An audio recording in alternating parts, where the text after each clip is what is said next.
The night Iris disappeared, she left behind three things: a brass key, a handwritten letter, and the kind of silence that makes a man question everything he thought he knew about trust. My name is Noah Hale, and for 28 years I built my life on one simple rule: keep everyone at arm's length, and you'll never get hurt. Then a stranger with secrets moved into my spare room, and in 63 days she dismantled every wall I'd spent a decade building. This is the story of how I learned that sometimes the people who save us are the ones we never see coming. Before we begin, hit that like button and drop a comment with your city name. I want to see how far this story travels. Now let's go back to where it all started. The rain had been falling for 11 days straight when Noah Hale decided he was going to have to let a stranger into his life. Not because he wanted to, God knows he didn't want to, but the stack of bills on his kitchen counter had grown taller than his coffee mug, and the red stamped notices were starting to outnumber the white envelopes. His landlord had stopped by twice in the past week. Polite visits, friendly even, but Noah could read the subtext: pay up or pack up. He sat at his kitchen table on a Tuesday night, the overhead light flickering like it always did around 9 p.m., and stared at the closed door across the hallway. The spare room, his father's room, once, then a storage space, then nothing at all, just a shrine to avoidance wrapped in drywall and silence. Noah was 28 years old, and he'd been living alone in this apartment for 6 years. 6 years of the same routine: wake up at 5:30 a.m., brew coffee so strong it could strip paint, drive to Mitchell's Auto Repair on the east side, spend 10 hours with his hands buried in engines that made more sense than people ever did, drive home, eat something that barely qualified as dinner, and fall asleep to the sound of his upstairs neighbor's television bleeding through the ceiling. It was a small life, a quiet life. And until about 3 months ago, it had been enough. The problem started with his truck, a 1996 Ford F-150 that he'd restored himself, piece by stubborn piece. The transmission gave out on a Thursday morning, and the replacement part cost $800 he didn't have. Then his mother called from Sacramento, asking if he could help with his sister's tuition payment because times were tight and Maya was such a good student, and didn't he want to see his baby sister succeed? He'd sent the money. Of course he'd sent the money. That's what you did when you were the oldest, when your father died young and left you holding the weight of everyone else's dreams. But now the weight was crushing him. Noah pushed back from the table and walked to the window, pressing his forehead against the cool glass. Outside, Portland stretched out in shades of gray and gold, streetlights reflecting off wet pavement, the distant glow of downtown barely visible through the rain. This city had never felt like home. Not really. It was just the place he'd ended up after his father's funeral, after college became impossible, after he'd realized that sometimes life doesn't give you choices, just corners you back yourself into until there's nowhere left to go but forward. He'd sworn he'd never rent out the spare room. That room was supposed to stay empty. It was easier that way, easier than explaining to some stranger why certain doors stayed closed, why he didn't talk about his family, why the apartment always smelled faintly of motor oil and old regrets. But $800 for a transmission, $300 for the electric bill, $400 for his share of his sister's books, rent due in 12 days. The math didn't lie. Noah pulled out his phone and opened the Craigslist app he'd downloaded 2 weeks ago, but hadn't been able to bring himself to use. His thumb hovered over the screen. He could already imagine the responses he'd get: college students looking for party space, people with too many questions, someone who'd want to be friends, want to talk, want to know him. The thought made his chest tight. He typed quickly before he could change his mind. Room for rent, quiet building, East Portland, $650 a month including utilities. Clean, respectful tenants only. Private room, shared kitchen, and bathroom. Move-in ready. First month plus deposit. His finger hung over the post button for a full minute before he pressed it. Then he closed the app, shoved his phone in his pocket, and went to take a shower hot enough to scald away the feeling that he'd just made a terrible mistake. The responses started coming in within an hour. Noah ignored his phone through his entire shower, through the process of making a sandwich he didn't eat, through an episode of some crime show he wasn't watching. But when he finally checked, there were already 14 messages waiting. Most of them he deleted immediately. "Yo man, is this still available? Me and my boys are looking for a place to crash. We're super chill. Can we move in this weekend?" Delete.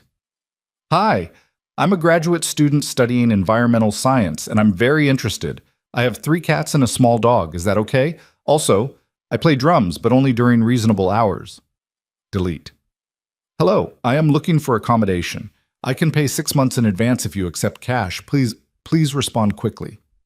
Delete. That one felt like a scam, or worse. He scrolled through message after message, each one reinforcing why he'd avoided this for so long.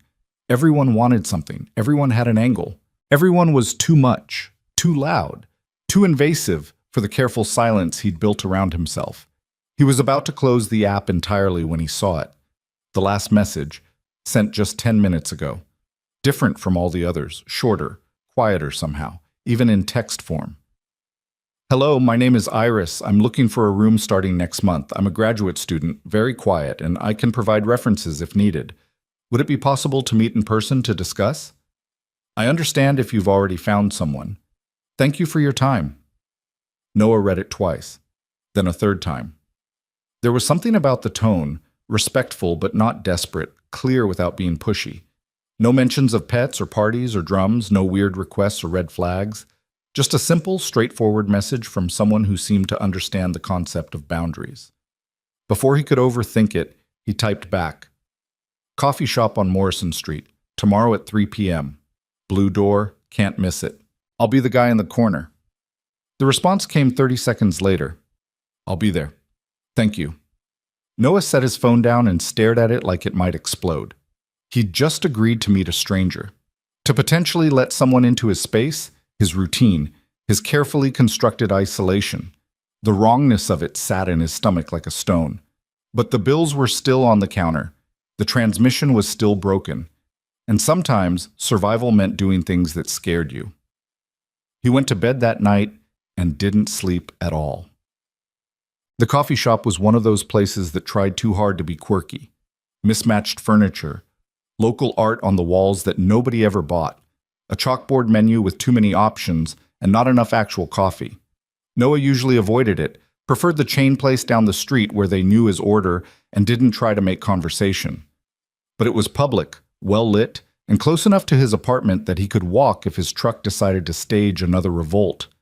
He arrived 15 minutes early, ordered a black coffee, and claimed the corner table with a clear view of the door. Old habit from his father, who'd been a cop before the cancer. Always know your exits, always see who's coming. Noah wrapped his hands around the mug and watched the street outside. Rain, of course. Always rain in Portland, especially in April, the kind of persistent drizzle that made everything look smudged and temporary. At 2:58 p.m., the blue door opened. She was smaller than he'd expected. That was his first thought. Average height, maybe, but there was something about the way she carried herself that made her seem compact, contained.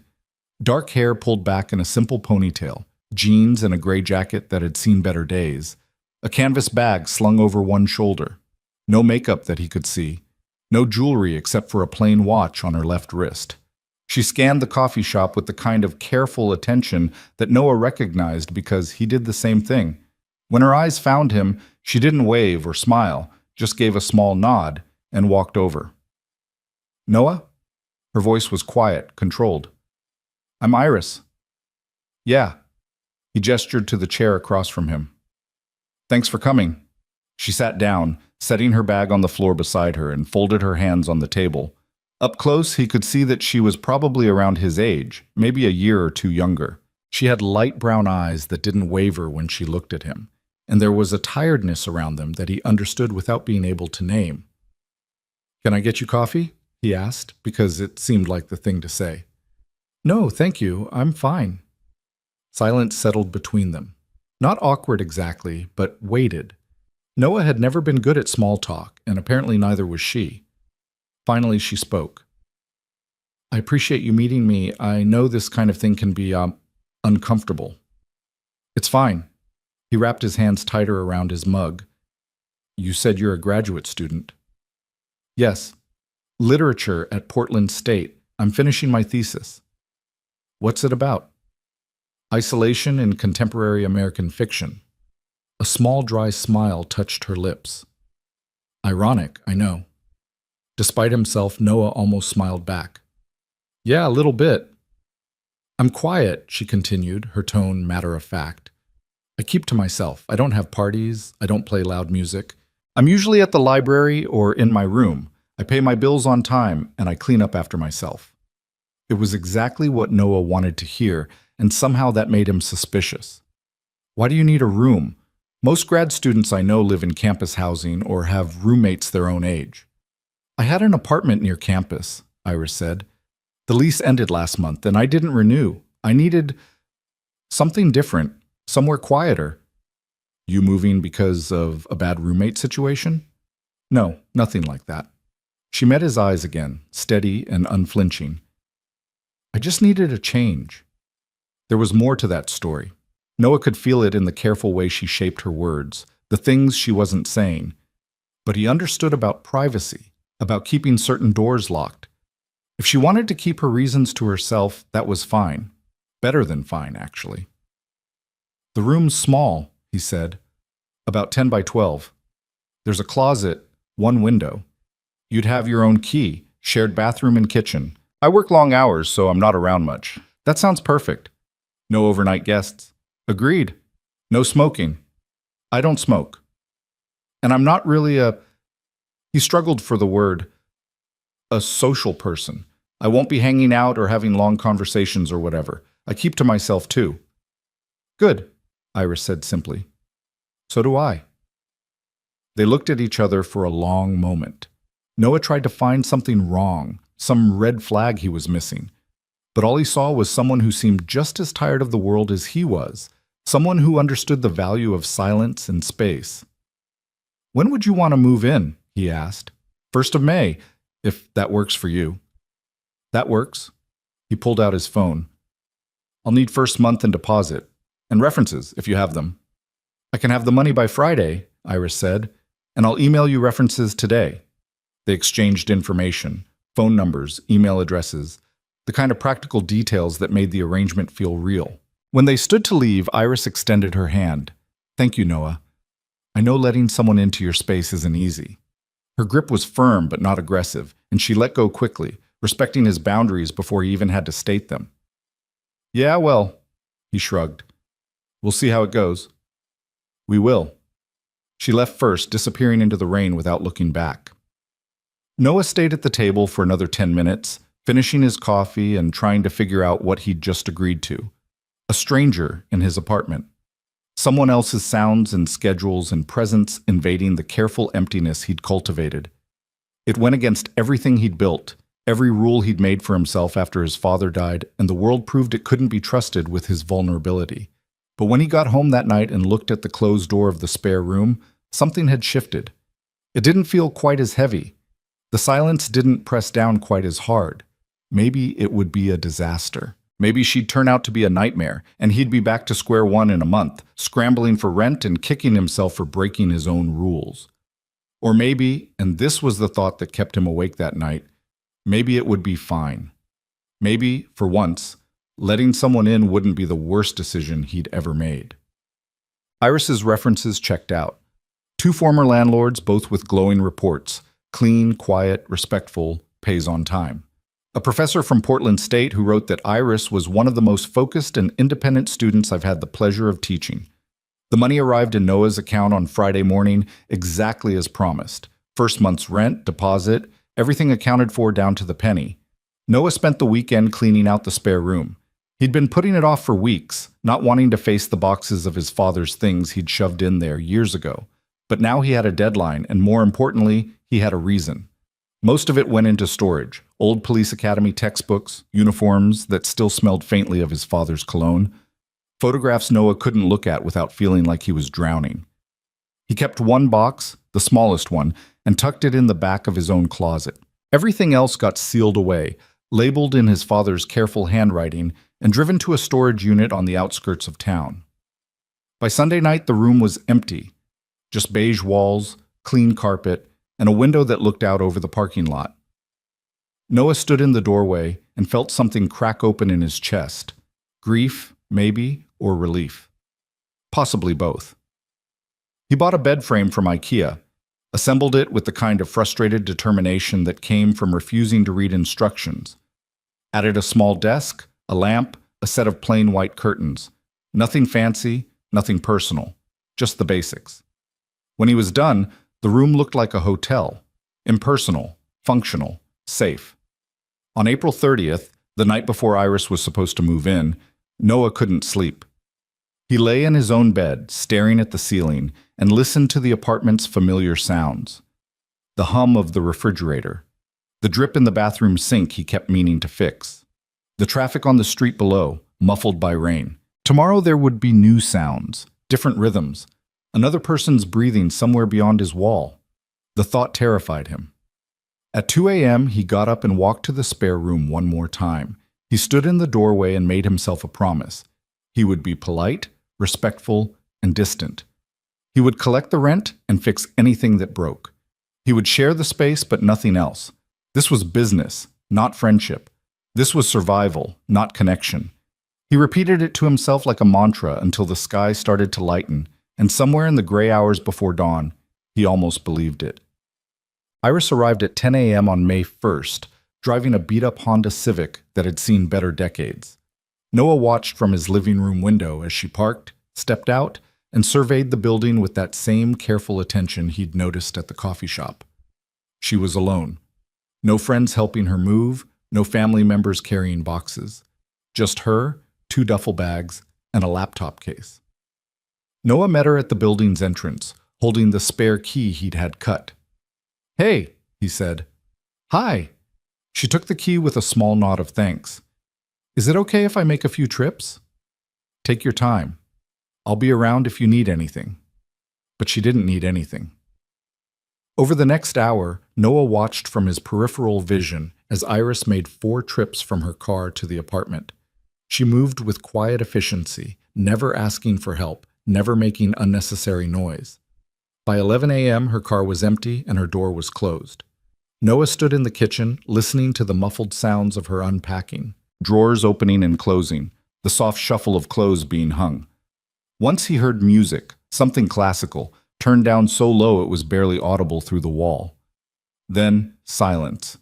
He waited for her to emerge, to introduce herself properly, to attempt the kind of neighborly small talk he'd been dreading. But she didn't. The afternoon passed. Evening came. Noah made himself dinner, pasta from a box, sauce from a jar, and ate it standing at the counter. Through Iris's closed door, he could hear nothing at all. At 9 p.m., he knocked softly. "Yeah?" Her voice was muffled. "Just checking if you need anything, if anything's not working in there."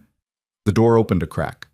Iris looked out, her hair down now, wearing sweatpants and an oversized university t-shirt. "Everything's perfect. Thank you." "Okay, well, I'm usually up early for work, but I'm quiet." "Me too. Early, I mean." She paused. "Thank you for cleaning the room. I know that probably wasn't easy." The comment caught him off guard. Most people wouldn't have noticed or wouldn't have mentioned it if they did, but somehow Iris had looked at that empty, impersonal room and seen exactly what it had cost him to make it that way. "It's fine," he said, his standard response to everything. "Good night, Noah." "Good night." The door closed softly, and that was it. Day 1, complete. Noah went to bed that night and realized, with some surprise, that it hadn't been terrible. The apartment didn't feel invaded. His routine hadn't shattered. Iris was exactly what she'd promised to be, quiet, respectful, invisible. For the first time in weeks, he slept through the night. The first week passed in a blur of careful avoidance. They developed an unspoken rhythm quickly. Noah left for work at 6 a.m., usually before Iris woke up. She was gone by the time he came home for lunch, off to the library or campus or wherever graduate students spent their days. They'd pass each other occasionally in the kitchen or hallway, exchange brief nods, hey, or how's it going, and then retreat to their separate spaces. It was exactly what Noah wanted, exactly what he'd asked for. So why did he keep noticing the small changes? The coffee in the cabinet, for instance. On his 3rd day of work that week, Noah had reached for his usual cheap brand and found, sitting next to it, a bag of expensive-looking beans with a Portland Roasters label. Not in his space, not taking over, just there, available. He'd made his coffee the usual way that morning, with his usual brand, but the next day, he'd tried hers. It was better. Significantly better. Smooth and rich without the bitter aftertaste he'd gotten used to. He'd stood at the counter, drinking it slowly, and tried not to think about what it meant that someone had noticed his coffee and quietly tried to improve it without asking for credit or acknowledgement. Then there were the notes. Not many, just 1 or 2 a week, written on blue post-its stuck to the fridge. Bought milk. Help yourself. I. Light bulb in bathroom is out. I can grab one if you'd like, or I'm happy to split the cost. I. Thanks for fixing the cabinet door. I. Simple, practical, never intrusive. But they changed something about the apartment, made it feel less like a storage unit for broken people and more like a space where small kindnesses could exist without ceremony. Noah told himself it meant nothing. They were just being polite neighbors, 2 people sharing a space temporarily, nothing more. But on Friday night of that first week, when he came home from work exhausted and sore from 10 hours under a Chevy Tahoe, he found a plate of pasta sitting on the counter with a note. Made too much. Hope you like marinara. He stood there for a long minute, staring at the plate. Every instinct told him to put it in the fridge untouched, to maintain the boundary, to not accept this kind of gesture, because accepting meant owing, and owing meant vulnerability. But he was hungry, and it smelled good. And something about the phrasing, made too much, not made this for you, gave him an out. A way to accept without feeling like he was taking something he hadn't earned. He ate it standing at the counter, and it was the best thing he'd tasted in months. When Iris emerged from her room an hour later to get water, she didn't mention it, just gave him a small nod and returned to her space. Thanks, Noah called after her, surprising himself. For the food. She paused in her doorway. You're welcome. Glad it didn't go to waste. And that was it. No expectation of returned favors, no awkward conversation, no attempt to turn a simple gesture into something more complicated. Noah washed the plate, left it in the drying rack, and went to bed feeling something he hadn't felt in a long time. Not quite happiness. Not yet, but maybe the beginning of not being entirely alone. By the second week, the apartment had developed a new vocabulary. Not of words, but of sounds and silences that spoke volumes. Noah learned that Iris hummed when she cooked, soft, tuneless melodies that drifted through the walls around 7 p.m. most nights. He learned that she took her coffee black, just like him, and that she was always up by 6 a.m., though she moved so quietly he only knew because he'd see the light under her door. He learned that she worked late into the night sometimes, the soft tap of her keyboard carrying through the thin walls like rain. On those nights, he found himself staying up later too, reading or watching TV with the volume low, somehow comforted by the knowledge that someone else was awake in the darkness with him. One Wednesday night, Noah was working on his truck in the parking lot, hood up, headlamp strapped to his forehead as he fought with a serpentine belt that refused to cooperate. It was past 10 p.m., too late to be making noise, but he was so close to finishing that he couldn't make himself stop. He heard footsteps and looked up to see Iris approaching, wrapped in a cardigan against the night chill. Everything okay? She asked. Yeah, just... He gestured at the engine. Routine maintenance. Sorry if I'm keeping you up. You're not. I was actually coming to ask if you wanted tea. Noah blinked. Tea? I made chamomile, too much as usual. That same careful phrasing, giving him an out. But if you're busy... He looked at his truck, at the belt that had been fighting him for an hour, and made a decision he couldn't quite explain. Yeah, okay, tea sounds good. They sat on the building's back steps, mismatched mugs in hand, the Portland night alive with distant sirens and the rustle of wind through trees.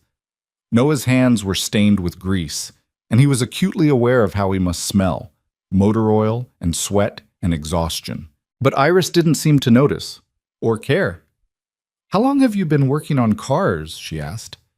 Since I was 16. My dad taught me. The words were out before he could stop them, and he tensed, waiting for the inevitable questions. But Iris just nodded. It's good to have something you're skilled at, something you can trust your hands to do when your brain gets too loud. Noah looked at her sharply. Yeah, exactly that. They sat in silence for a while, sipping tea that was too hot and tasted faintly of flowers. It should have been awkward, two near strangers sitting in the dark with nothing to say, but instead it felt easy, natural. "What about you?" Noah asked finally. "What do you do when your brain gets too loud?" Iris was quiet for so long he thought she wouldn't answer. Then, "I play guitar, or I used to before I sold it. Now I just walk, or read the same page over and over until the words stop making sense." "Why'd you sell it?" "Needed the money." She said it simply, without self-pity. Graduate school doesn't pay well. Noah knew that feeling, the constant calculation of what you could live without, the slow stripping away of everything that wasn't strictly necessary for survival. "What kind of music?" he asked. "Mostly folk, some blues, nothing fancy." She smiled into her mug. "I was never very good."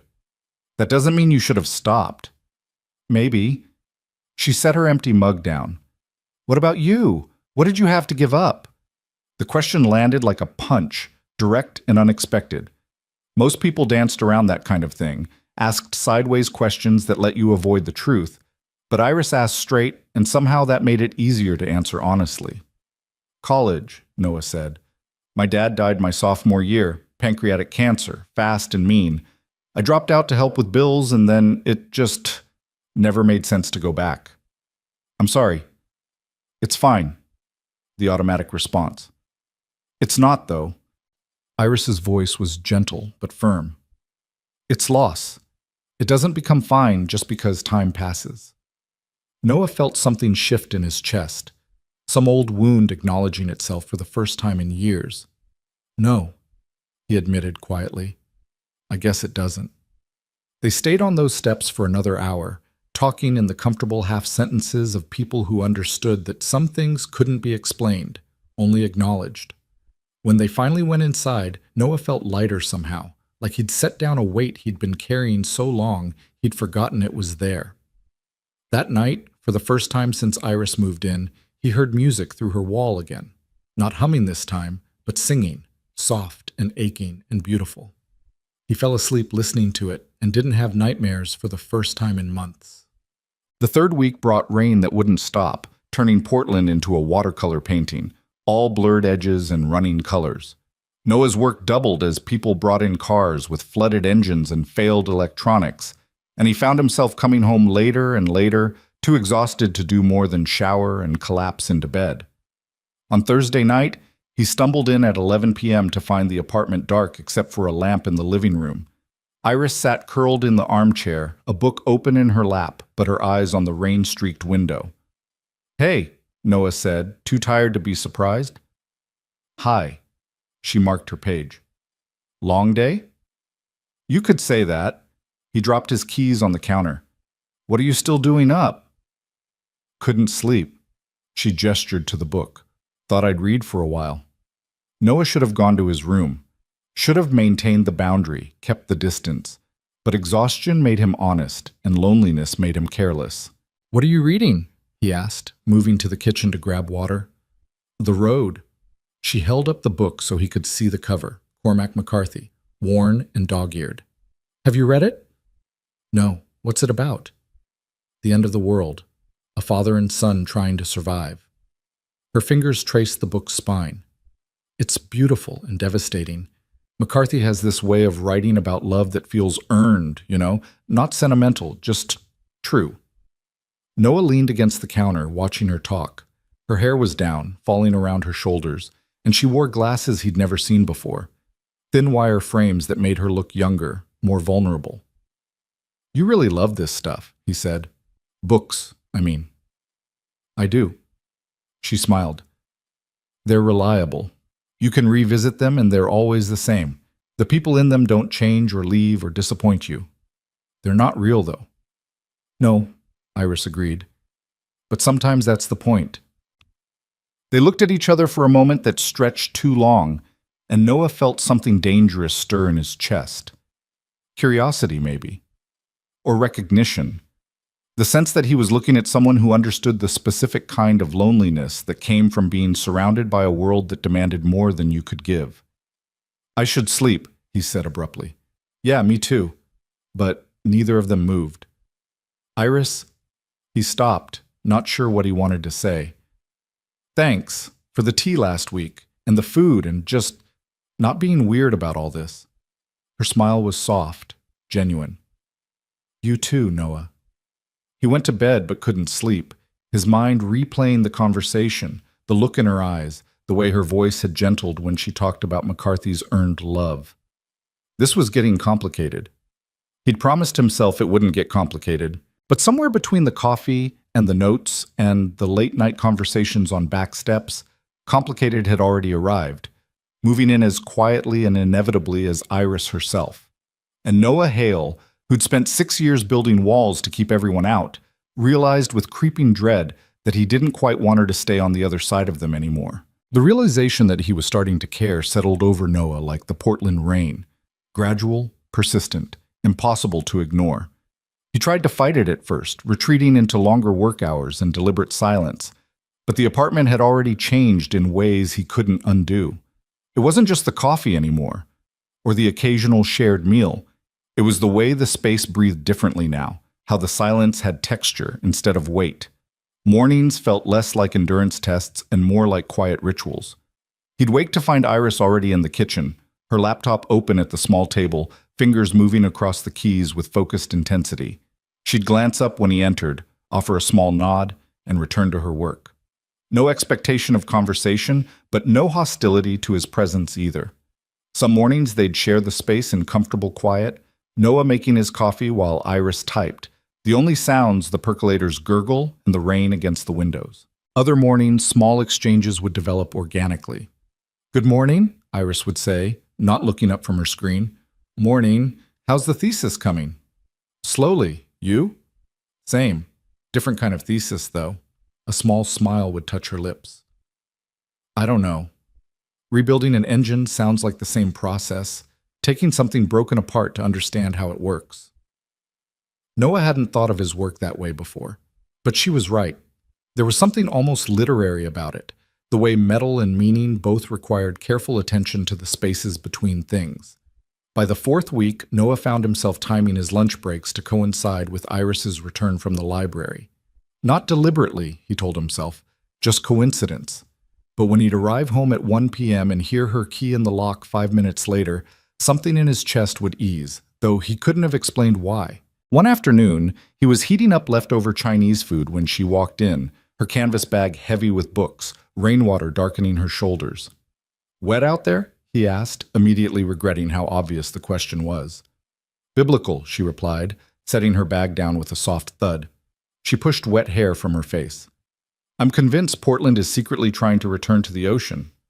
You're not wrong. Noah grabbed a second plate without thinking. Want some? It's just lo mein, but there's plenty. Iris hesitated, and he could see her calculating whether accepting would shift their careful balance. Then her stomach growled audibly, and they both laughed. That's answer enough, she said. Thank you. They ate standing at the counter, passing the soy sauce back and forth, rain drumming against the windows.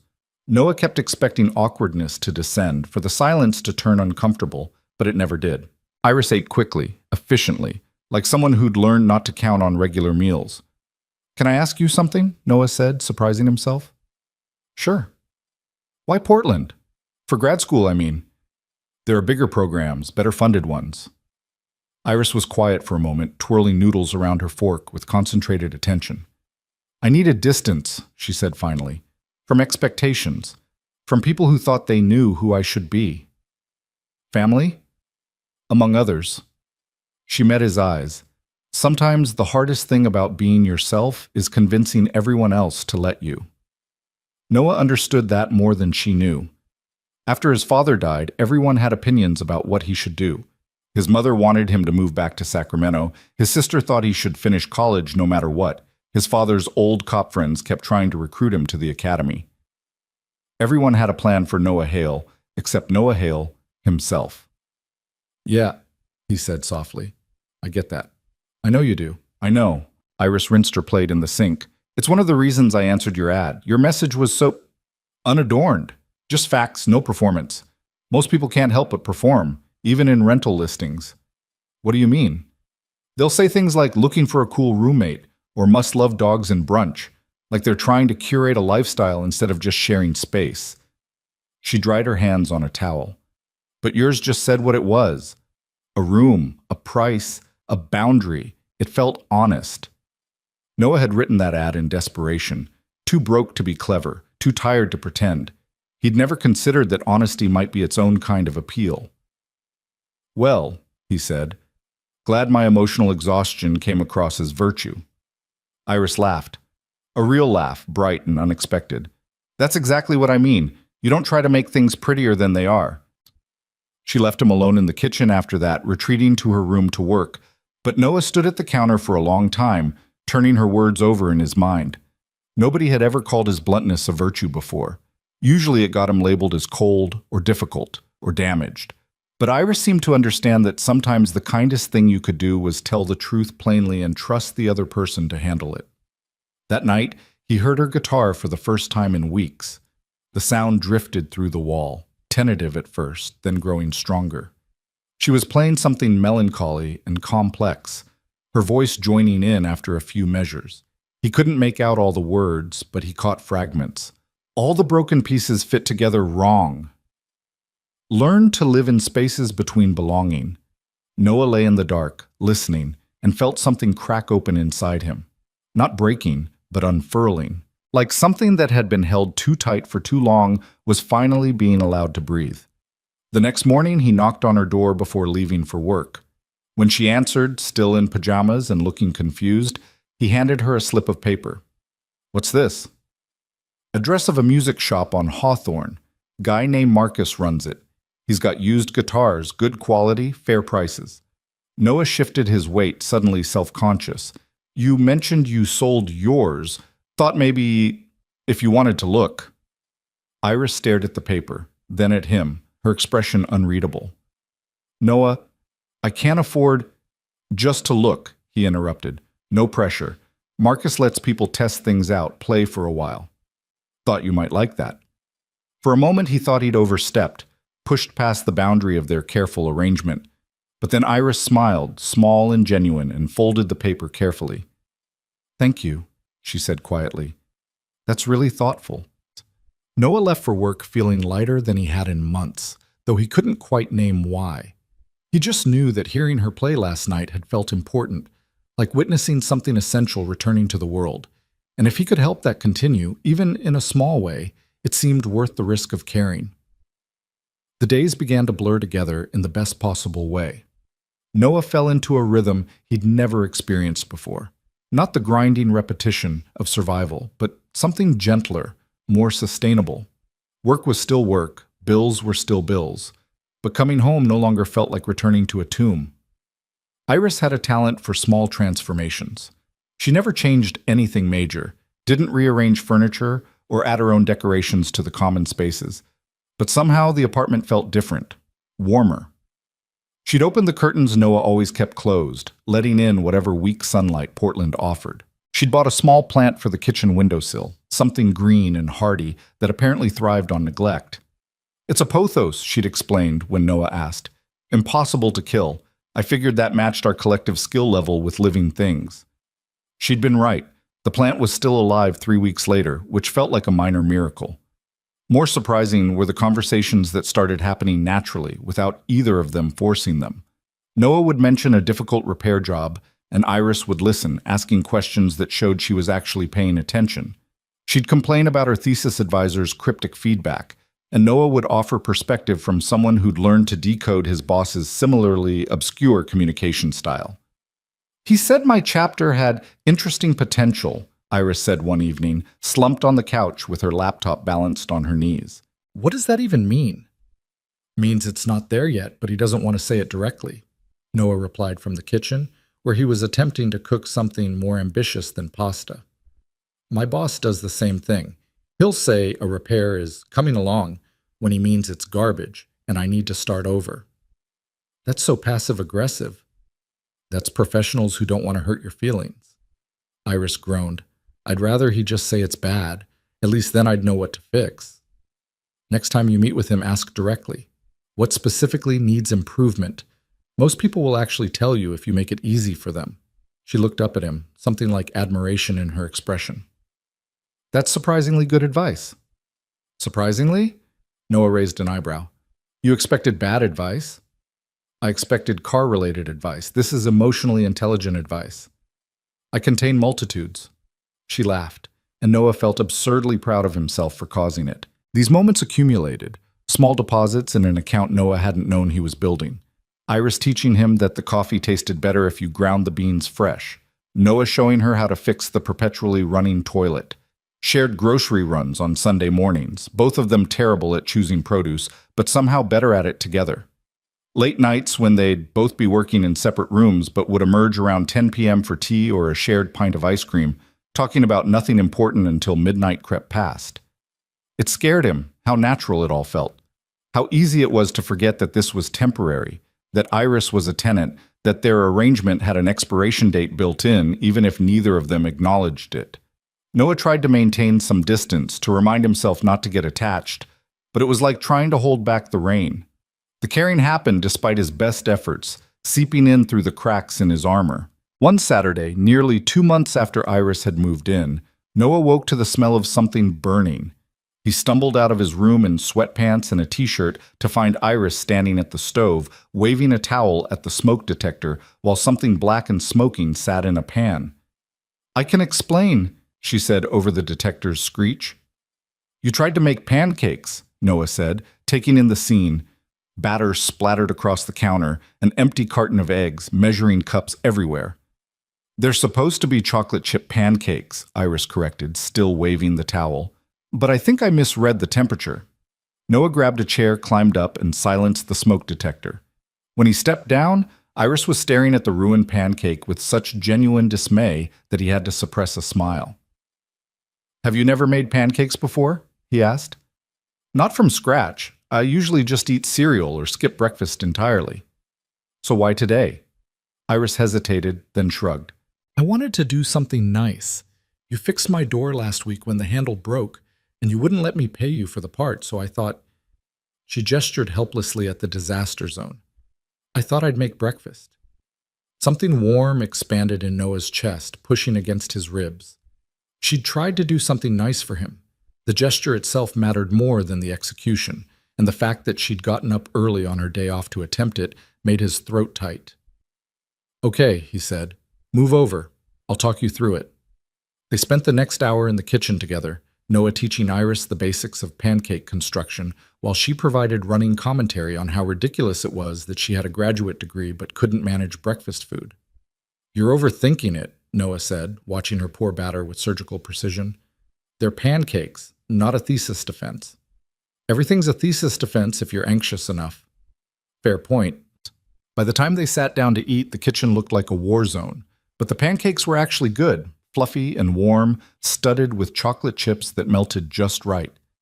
They ate in comfortable silence, rain pattering against the windows, the morning stretching out lazy and unhurried. "Thank you," Iris said eventually, "for not mocking my culinary incompetence. Thank you for trying to burn down the apartment in my honor." She threw a chocolate chip at him, which he caught and ate, and they both laughed. It was such a small moment, such an ordinary morning. But Noah knew, even as it was happening, that he'd remember it. The rain, the pancakes, the easy warmth between them. The way Iris's hair fell in her face when she laughed, and how she didn't bother to push it back.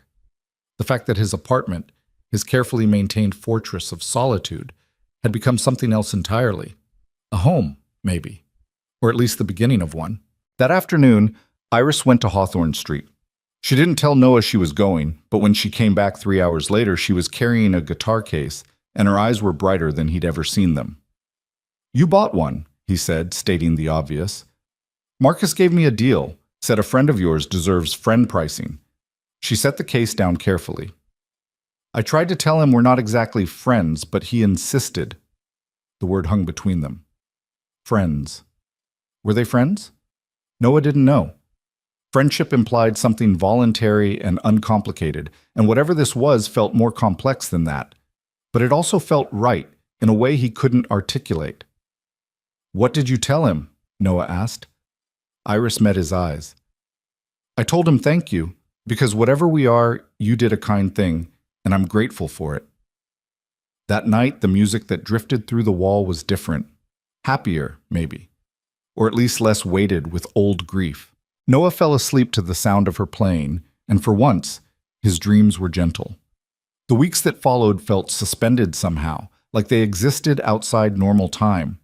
Spring edged towards summer, and Portland briefly remembered that the sun existed. The apartment's windows stayed open, letting in air that smelled like rain and cut grass and possibility. Noah and Iris developed a new routine. Some evenings she'd play guitar in the living room while he read or pretended to watch TV. They didn't talk much during these times, but the shared space felt charged with something Noah couldn't name. Comfort, maybe. Or trust. Other nights they'd end up in long conversations that wandered from topic to topic with no particular destination. Books, music, the exhausting performance of being an adult. Iris told him about her thesis, how she was writing about characters who chose isolation not out of fear, but as an act of self-preservation, and how sometimes the bravest thing a person could do was admit they needed to be alone. But that's not the whole story, she said one night, both of them on the couch with mugs of tea balanced on their knees. Because humans aren't meant to be alone forever. We're social creatures. We need connection. Some of us are better at being alone, Noah countered. Better at it, or just more practiced? Iris tilted her head, studying him. There's a difference between being comfortable with solitude and being afraid of the alternative. You think I'm afraid? I think we're both afraid, she said simply. But maybe that's okay. Maybe being afraid and doing it anyway is the whole point. Noah didn't know what to say to that, so he said nothing. But later, lying in bed, her words circled in his mind. Was he afraid? Absolutely. Terrified even. Terrified. Not of Iris specifically, but of what she represented. The possibility that he could let someone in and survive it.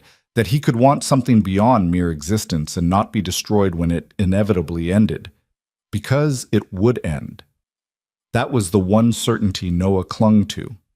Iris would finish her thesis, graduate, move on to whatever came next. This arrangement was temporary by design. He just needed to remember that, to protect himself from hoping for more. But hope, he was learning, was insidious. It crept in uninvited, took root in the spaces between moments, grew despite his best efforts to starve it.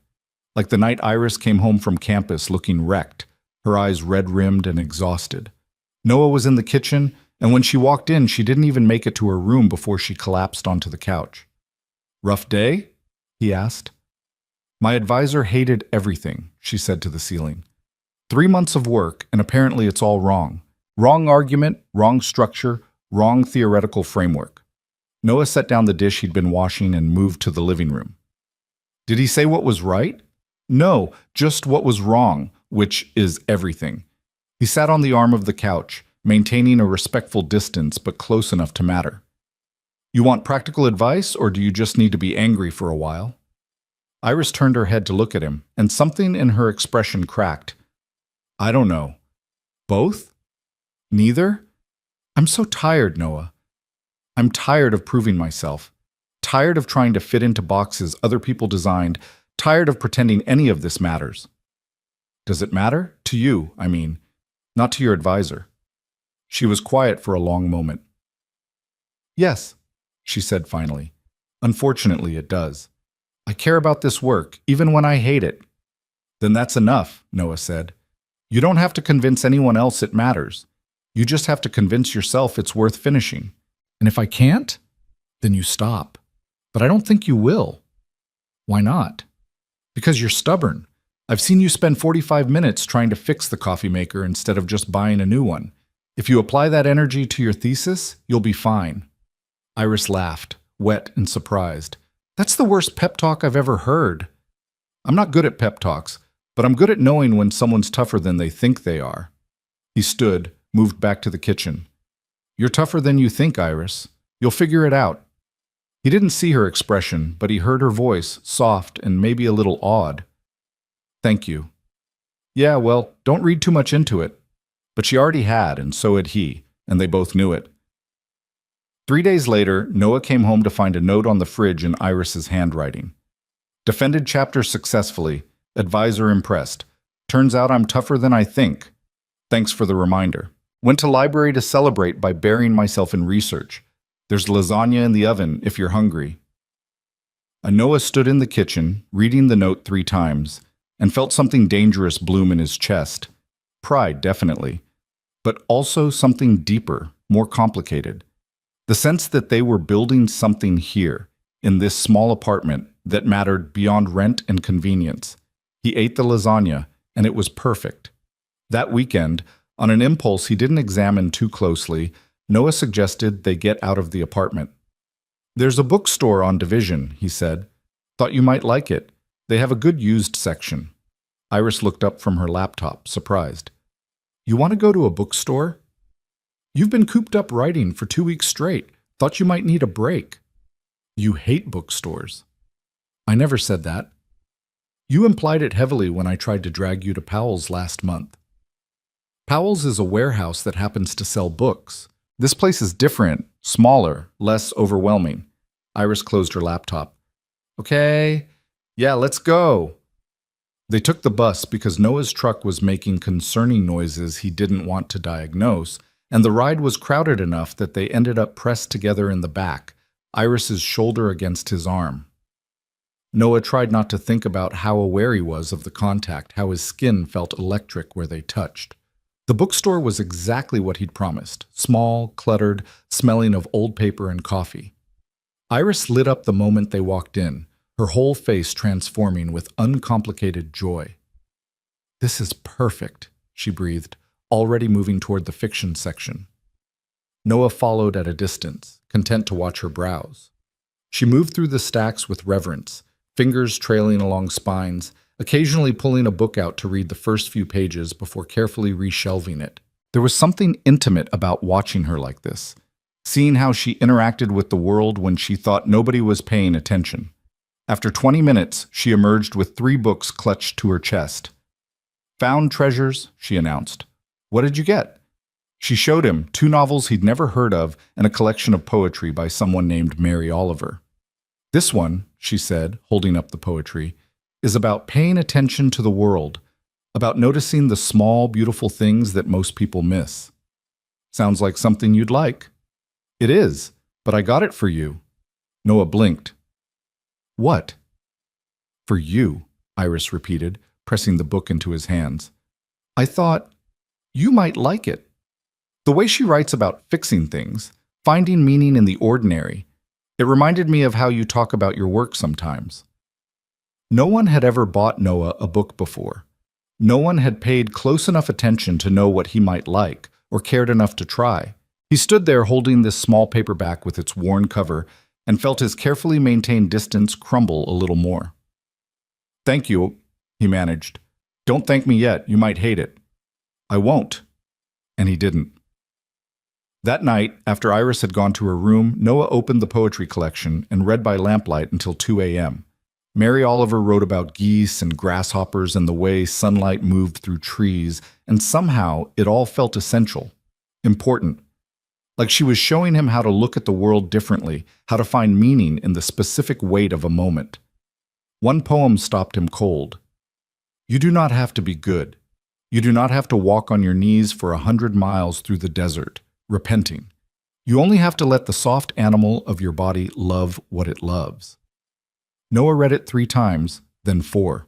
Then he set the book down and stared at his ceiling, heart pounding, because he understood with sudden, terrifying clarity what he'd been avoiding admitting to himself. He was in love with Iris.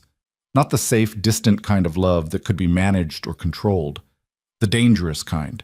The kind that made you want impossible things, like permanence and promises and a future that extended beyond the end of a lease. It had happened so gradually he'd missed it, through shared coffee and late-night conversations, through the way she hummed when she cooked, and how she'd bought him a book of poetry because she thought he'd like it.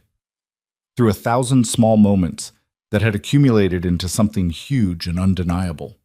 Noah Hale, who'd spent 6 years building walls to keep everyone out, had fallen in love with his tenant, and he had absolutely no idea what to do about it.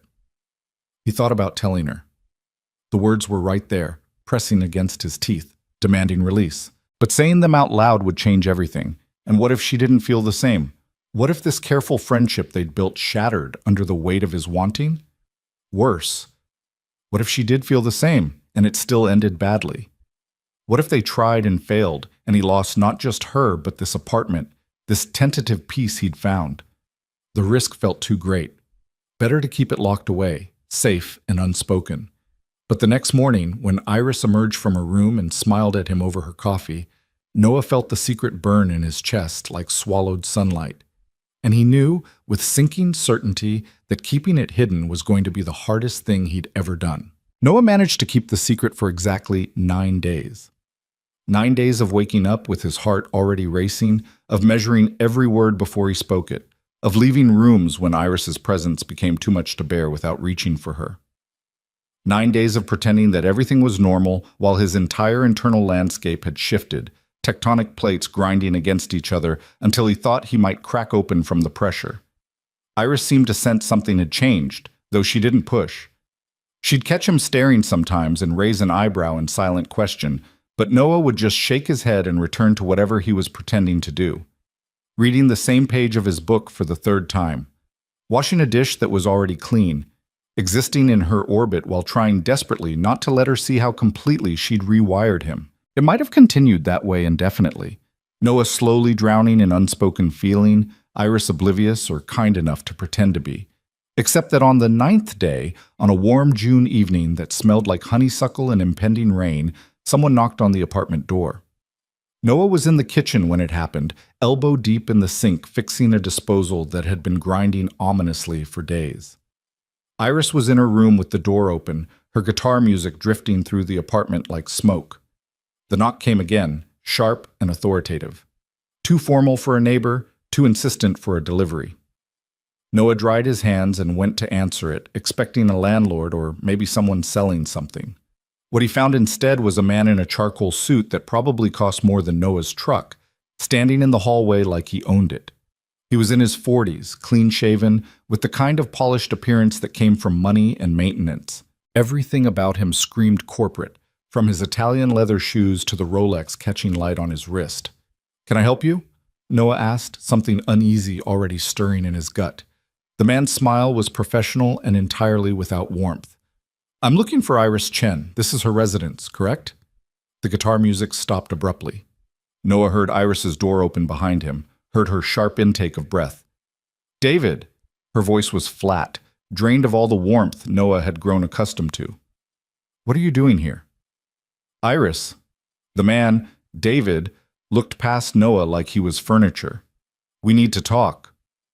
"I have nothing to say to you." "Your father disagrees." The words landed like a slap.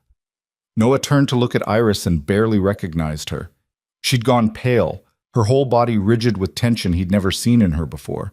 The easy, open person he'd spent the last 2 months getting to know had disappeared, replaced by someone defensive and cornered. "You need to leave," Iris said, her voice steady despite the way her hands were clenched into fists. "Not until we've talked." David's tone was patient, condescending. "You've had your little adventure, Iris. It's time to come home." "This is my home." David's laugh was soft and cutting. "This?" He gestured at the apartment with barely concealed disdain. "You're living in a rundown building with a stranger, working on a degree that leads nowhere, pretending to be someone you're not. Your father has been extraordinarily patient, but enough is enough." Noah felt like he was watching a car crash in slow motion. Nothing David was saying made sense, but the impact on Iris was undeniable. She looked smaller somehow, diminished in a way that made Noah's chest ache. "You don't know anything about my life," Iris said quietly. "I know you're Iris Chen, daughter of Richard Chen, heir to a fortune you're wasting playing graduate student." David's smile sharpened. "I know you've been running for 2 years, changing cities, burning through money your father provides, while pretending you don't need it. I know this latest performance has gone on long enough." The words rewrote everything Noah thought he understood. Iris Chen, daughter of Richard Chen. He didn't follow business news closely, but even he knew that name. Tech billionaire, one of the richest men in America, the kind of wealth that existed on a completely different plane of reality. Noah looked at Iris, waiting for her to deny it, to explain, to say something that would make this make sense. But she just stood there, silent and trapped. And in her silence, Noah understood that it was all true. "You need to leave," Noah heard himself say, surprised by how steady his voice was. "She asked you to go?" David finally looked at him properly, and the assessment in his eyes was brutal and instant. Noah could practically see the calculations being made. The grease under his fingernails, the worn jeans, the tiny apartment, working class, nobody important, dismissible. "And you are?" David asked, though his tone suggested he didn't actually care. "The person who lives here, which means I'm the person telling you to get out." "Noah," Iris started, but David cut her off. "How much is she paying you?" he asked Noah. "For the room, I mean. I'm sure we can come to an arrangement that would make your cooperation worthwhile." The casual assumption that Noah could be bought, that everything was transactional, made his blood run cold. "Get out," he repeated. "Now, or I'm calling the police." For a moment, David looked like he might argue. Then he reached into his jacket and pulled out a business card, holding it out to Iris. "Your father wants to see you," he said. "The jet is waiting at PDX. You have until tomorrow to make the smart choice, Iris." After that, he cuts off the trust fund entirely. No more allowance, no more apartment hunting, no more playing poor. You'll have nothing. He set the card on the hallway table and left without waiting for a response, his footsteps echoing down the stairwell like a countdown. The door closed. Silence crashed over the apartment, heavy and suffocating. Noah turned to look at Iris, and she was already backing away, her arms wrapped around herself like she was trying to hold her pieces together. "I can explain," she said, but her voice was shaking. "You're Richard Chen's daughter." It wasn't a question. Noah felt numb, disconnected from his own body. "You're a billionaire." "My father is." "I'm not." "But you have access to that money, a trust fund, an allowance." Each word felt like pulling glass from a wound. "You let me think you were struggling, that you needed this room because you couldn't afford anything else." "I did need it," Iris said desperately, "just not for the reasons you think." "Then explain it to me. Make it make sense." She opened her mouth, closed it, tried again. "I can't live that life anymore, Noah. The expectations, the control, the way everyone looks at you when they know who your father is. I just wanted to be normal for once, to be seen as myself, not as Richard Chen's daughter." "So you lied." "I never lied to you." "You didn't tell me the truth. That's the same thing." "Is it?" Iris's voice rose, desperate. "When did I lie, Noah? When you asked if I was a graduate student? I am. When you asked why I needed a room, I told you. I needed somewhere quiet, somewhere different. All of that was true. You left out the part where you're worth millions. Billions, actually," she said, and laughed, a harsh, broken sound. "If we're being precise, and that's exactly why I didn't tell you. Because the moment people know, everything changes. They either want something from you or they hate you for having it. There's no in between." Noah wanted to argue, to say he wouldn't have cared, but the words stuck in his throat. Because he would have cared. Of course he would have. He never would have let her move in if he'd known. Never would have relaxed around her. Never would have shared meals and conversations and the quiet intimacy of their evenings together. He would have kept his distance, protected himself, maintained the walls he'd built so carefully, and he would have missed everything. "I thought we were friends," he said quietly. "I thought we were building something real." "We were. We are." Iris took a step toward him, then stopped when he flinched back. "Noah, please. Everything between us was real. The conversations, the music, the coffee, all of it. I wasn't performing. I was just being myself. But I don't know who that is anymore." The exhaustion in Noah's voice surprised him. "I don't know what was you and what was a character you were playing. The struggling grad student who needed cheap rent and made too much pasta." "That is me," Iris insisted. "Yes, I have access to money. Yes, I could afford a better place, but I don't want a better place. I wanted this. I wanted ordinary. I wanted to know what it felt like to pay rent I actually had to budget for, to make my own meals, to live with someone who saw me as just Iris." "You can't have it both ways," Noah said. "You can't play at being poor while knowing you have millions to fall back on. That's not the same as actually struggling. That's tourism." The words were cruel, and Noah watched them land. Iris flinched like he'd struck her. "You're right," she said after a long moment. "You're absolutely right. I had choices you didn't have. Safety nets, exit strategies. I could walk away from this life anytime I wanted and be fine." Her voice cracked. "But I didn't want to walk away. I wanted to stay. With you." The confession hung in the air between them, raw and too late. Noah felt it try to take root in his chest, felt the part of him that loved her reaching for it. But the betrayal was too fresh, the shock too new. "I need you to leave," he heard himself say. "Noah, not forever, just for tonight. I can't think with you here. I need space to process this." Iris nodded slowly, her eyes bright with unshed tears. "Okay, I'll go to a hotel." "You don't have to." "Yes, I do." She moved past him into her room, and Noah heard her throwing things into a bag with shaking hands. When she emerged 5 minutes later, she looked smaller somehow, diminished in a way that made his heart ache despite everything. She paused at the door, her hand on the knob. "For what it's worth, these last 2 months were the happiest I've been in years. And that was real, Noah. Whatever else you believe that."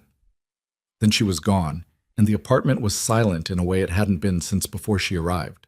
Noah stood in the kitchen, surrounded by the small evidences of her presence. The good coffee on the counter, the plant in the window, the Mary Oliver book on the coffee table, and felt something break inside him. He'd known this would end. He'd prepared himself for it, built walls, kept distance, but somehow she'd slipped through anyway, and now the ending hurt exactly as much as he'd always feared it would. More, even, because for a brief, shining moment, he'd allowed himself to hope. Noah didn't sleep that night. He lay in bed and listened to the emptiness where Iris's breathing used to be, where her music used to drift through the walls. He thought about everything David had said, every revelation that had reframed the past 2 months. The nice coffee hadn't been a thoughtful gesture from someone on a budget. It had been nothing to her. Pocket change, the shared meals, the careful budgeting she'd pretended to do, all of it had been performance. She'd been slumming it, playing at poverty like it was a game she could quit anytime. Except that wasn't quite right, was it? Because Noah had watched her stress over her thesis, seen the genuine exhaustion in her eyes when her advisor criticized her work. He'd witnessed her joy at the bookstore, the way she'd lit up over finding treasures in the used section. The guitar she'd bought from Marcus, she hadn't needed a deal on that. She could have bought 10 guitars, 100, and never noticed the expense. But she'd accepted Marcus's friendship discount with genuine gratitude. She'd thanked Noah for pointing her to the shop like it mattered. Maybe it had mattered. Maybe, in her own way, Iris had been trying to build something real within the constraints of her deception. Or maybe Noah was a fool for even considering it. Around 3 a.m., his phone buzzed, a text from an unknown number. "I'm sorry, I know that's not enough, but I am. You deserved the truth from the beginning. I was selfish and scared, and I hurt you. I understand if you can't forgive me, but please know that everything I said to you, everything we shared, it was real for me. You made me feel like a person instead of a bank account, and I'll be grateful for that for the rest of my life. Iris." Noah read it 3 times. He wanted to respond, to say something cutting that would make her hurt as much as he did. Or maybe to say he understood, that he forgave her, that none of it mattered as long as she came back. But both responses felt like lies, so he said nothing at all. The next day was a Saturday, which meant Noah didn't have work to distract himself. He tried to sleep and couldn't, tried to eat and felt sick. Tried to watch TV and couldn't follow the plot. Every corner of the apartment reminded him of Iris. The couch where they'd shared late-night conversations. The kitchen where she'd taught him about coffee. The window where her plant still sat, green and thriving. Around noon he heard a key in the lock. His heart jumped, but it was just Iris moving quietly, efficiently.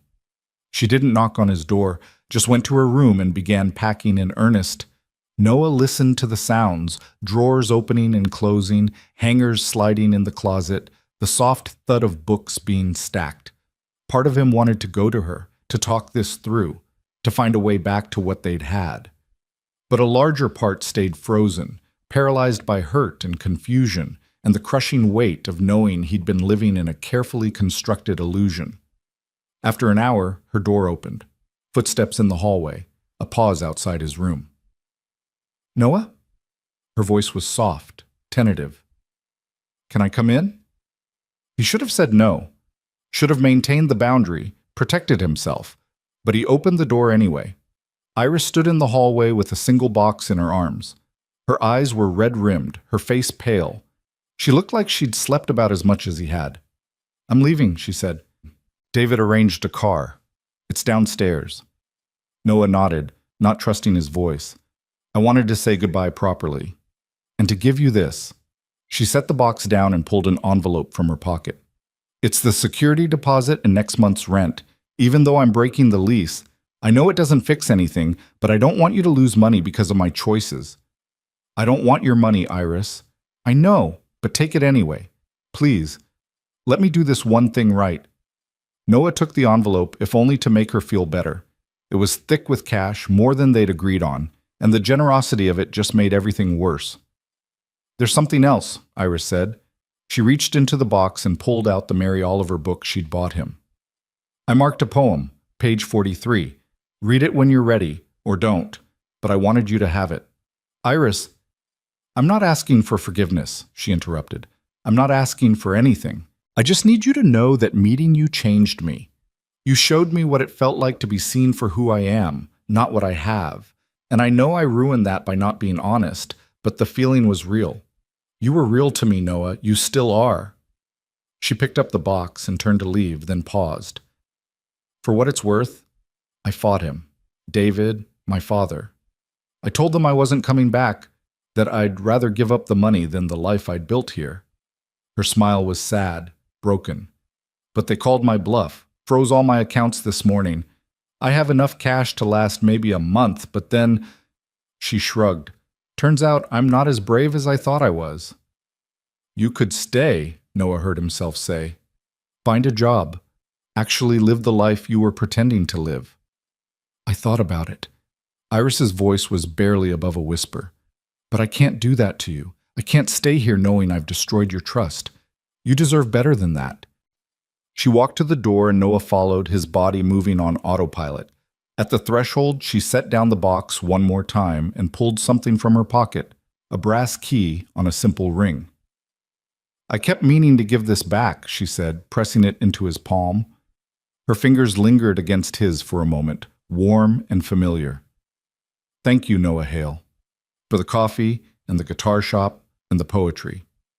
For teaching me that sometimes the smallest gestures matter most. For making me feel at home."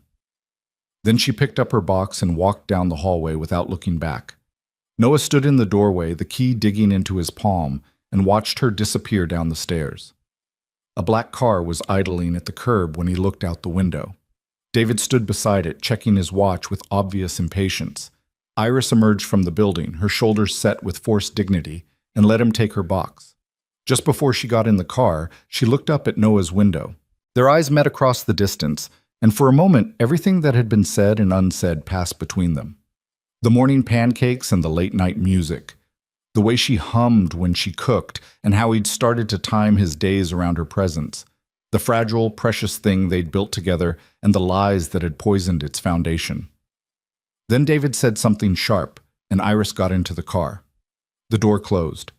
The car pulled away from the curb and disappeared into traffic, taking with it the only person who'd made Noah's apartment feel like home in 6 long years.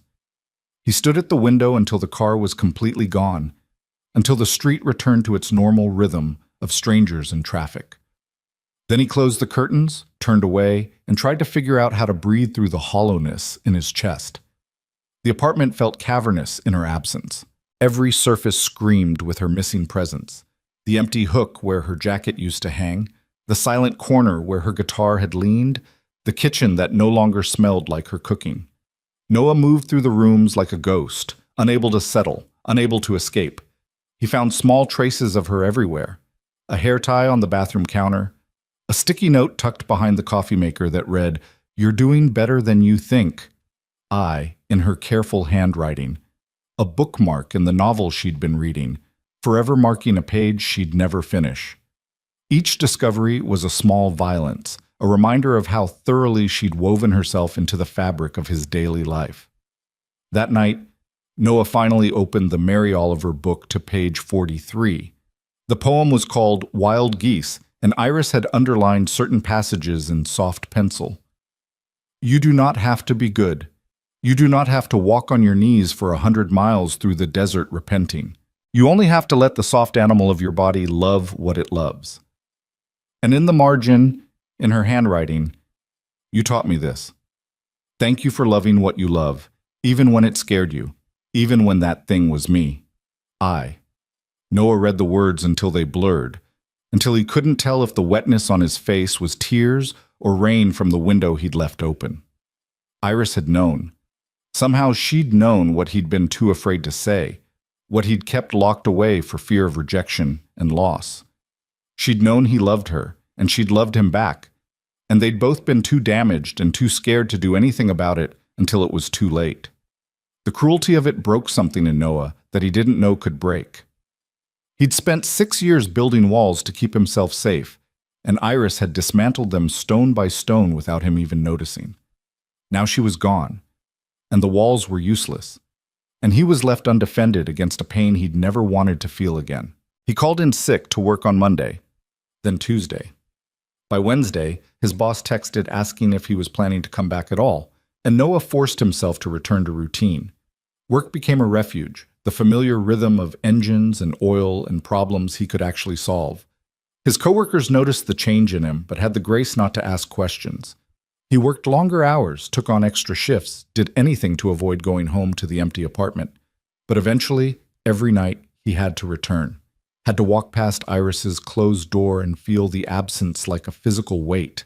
Had to sleep in the silence she'd filled with music. Had to drink the expensive coffee she'd left behind because throwing it away felt like erasing her completely. A week passed, then 2. The rent envelope sat on his counter, unopened. He couldn't bring himself to spend it, couldn't accept it without feeling like he was being paid off for his silence or his pain. On the 15th day, Noah finally entered Iris's room. He'd been avoiding it, leaving the door closed like it was a tomb. But he needed to clean it out, needed to reclaim the space before the grief took permanent root. He opened the door slowly, half expecting to find her there somehow, the past 2 weeks revealed as a terrible dream. But the room was empty. Almost empty. She'd taken her clothes, her laptop, the obvious personal items, but she'd left traces, books on the shelf that she must have decided she couldn't carry, a throw blanket folded neatly on the bed, and on the desk, carefully arranged, 3 items. A photograph of her playing guitar, candid and joyful, that Noah had never seen before. A handwritten note that read simply, "In case you forget what happiness looks like, you gave this back to me." And a small velvet box. Noah opened it with shaking hands and found a keychain inside, a tiny brass apartment key on a leather strap engraved with coordinates. He pulled out his phone and entered them into maps. They pinpointed this exact building, this exact apartment. A note tucked beneath the keychain explained, "I know you kept your father's things in here. I know letting me use this room cost you something precious. This is the only home I've had in 2 years, and you gave it to me even though it hurt.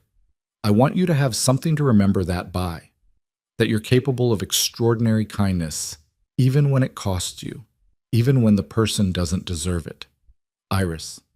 Noah closed the box and sat on the edge of the bed Iris had slept in, the bed he'd assembled thinking she was just a tenant, never imagining she'd become the person who made him remember what it felt like to want a future.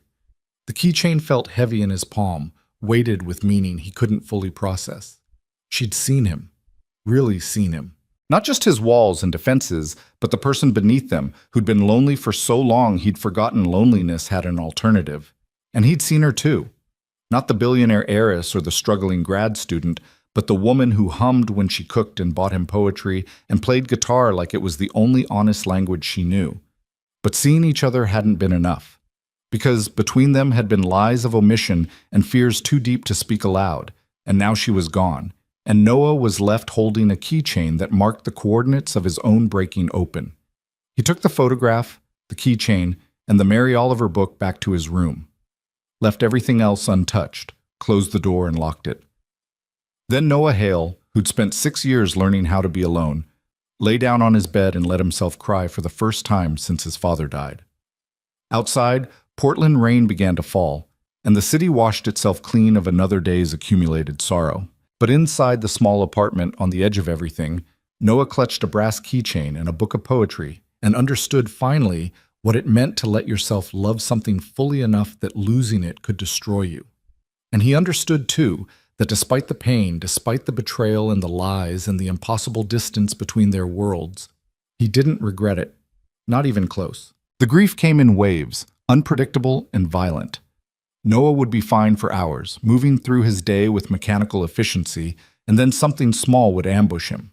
The smell of expensive coffee, a song on the radio that Iris had hummed once while cooking, the sight of someone with dark hair pulled back in a ponytail, and his heart would lurch before his brain caught up to remind him it wasn't her, could never be her again. Work became his salvation and his prison. He took every extra shift Mitchell offered, staying late to reorganize the tool room, deep clean the bay floors, anything to delay the moment when he'd have to return to the apartment. His coworkers noticed but said nothing, just left him alone with his engines and his silence. Cars didn't ask questions. They didn't require explanations or emotional availability. They just needed someone who understood how broken things worked, and Noah had become an expert in that particular language. 3 weeks after Iris left, Mitchell finally cornered him in the break room. "You want to talk about it?" his boss asked, pouring coffee that smelled like burnt rubber compared to what Noah had grown accustomed to. "Nothing to talk about." "Your roommate move out?" Noah looked up sharply. "How did you know?" "You've got that look. Same one my brother had when his wife left. Like you're walking around with a hole in your chest and trying to pretend it's not there." Mitchell settled into the plastic chair across from him. "So, yeah, I figured someone important left." "She was just a tenant." "Sure she was." Mitchell's tone was dry, knowing. "That's why you've worked 60 hours the past 2 weeks and look like you haven't slept since Memorial Day." Noah wanted to argue, but exhaustion made him honest. "I don't know how to be in that apartment without her there. Everything reminds me of her. The silence is too loud." "So get a new roommate." "I don't want a new roommate." "Then move." "Can't afford it." Noah rubbed his eyes. "And besides, running away doesn't fix anything." "Sometimes it does," Mitchell said.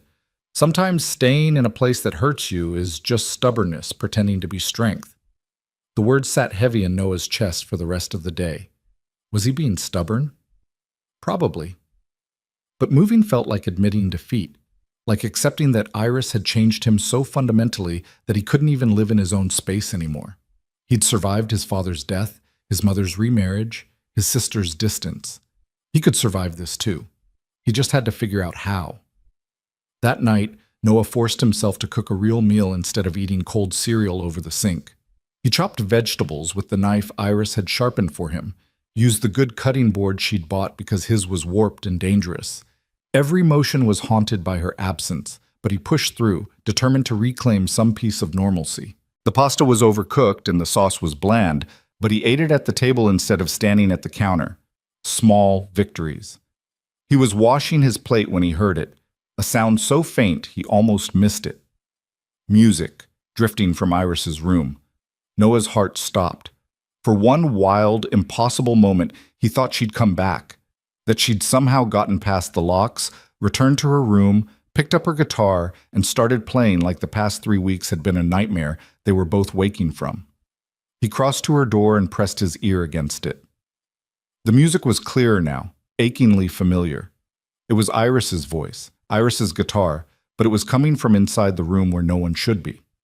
Noah opened the door with shaking hands. The room was empty, of course, but on the desk where Iris had left the photograph and the keychain, his phone sat playing a video. He must have left it there days ago and forgotten it. The screen showed Iris sitting on the apartment's back steps, guitar in her lap, singing something soft and melancholy into the dusk. Noah had recorded it without thinking, weeks ago, when they'd been sitting outside and she'd started playing. He'd wanted to capture the moment, keep it somehow. Now it played on endless loop, filling the empty room with the ghost of her presence. He should have turned it off, should have deleted the video and moved on. Instead, Noah sank to the floor and watched it 3 times through, letting the grief wash over him until he couldn't tell if he was crying or just breathing wrong. When the video ended for the 4th time, he finally closed it and saw the notifications he'd been ignoring: missed calls from his mother, texts from his sister asking if he was okay, an email from Portland State's graduate office about next semester's housing, and buried beneath all of that, one message from an unknown number sent 2 days ago. I know I have no right to contact you. I know I should leave you alone, but I can't stop thinking about the last thing you said to me. That I could stay and actually live the life I was pretending to live. I've been thinking about that constantly. What if I did? What if I told my father to keep his money and built something real instead? Would you want to know about it? Or am I supposed to disappear completely? I don't know the rules for this. I don't know how to lose you properly. Iris. Noah read it 5 times. His fingers hovered over the keyboard, composing and deleting responses. What was he supposed to say? That yes, he wanted to know everything about her life, even though knowing would hurt? That no, she should disappear because every reminder of her was agony?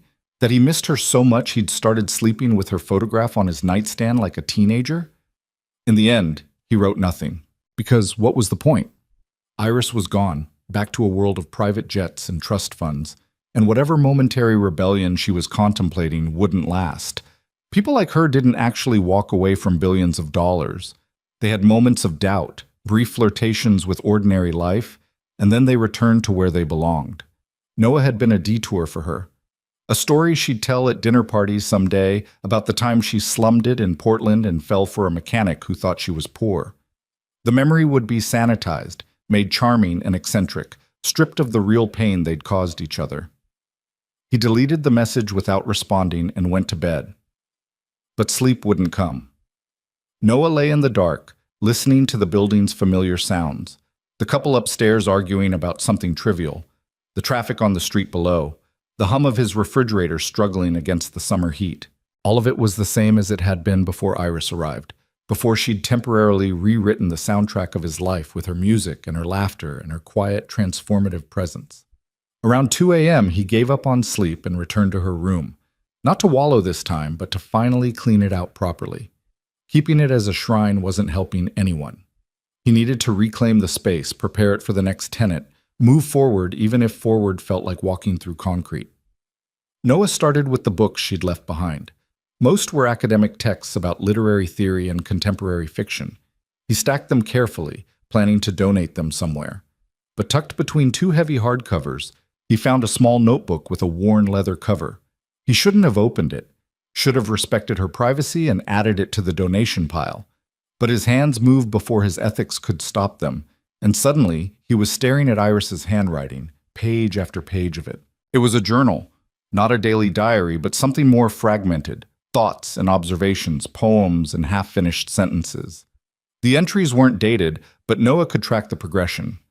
Early pages were polished, careful, the writing of someone who expected to be read and judged. But as he moved deeper into the journal, the entries grew rawer, more honest. Moved into the apartment today. Noah seems nice but distant. Exactly what I need. Someone who won't ask questions I don't want to answer. Week 2.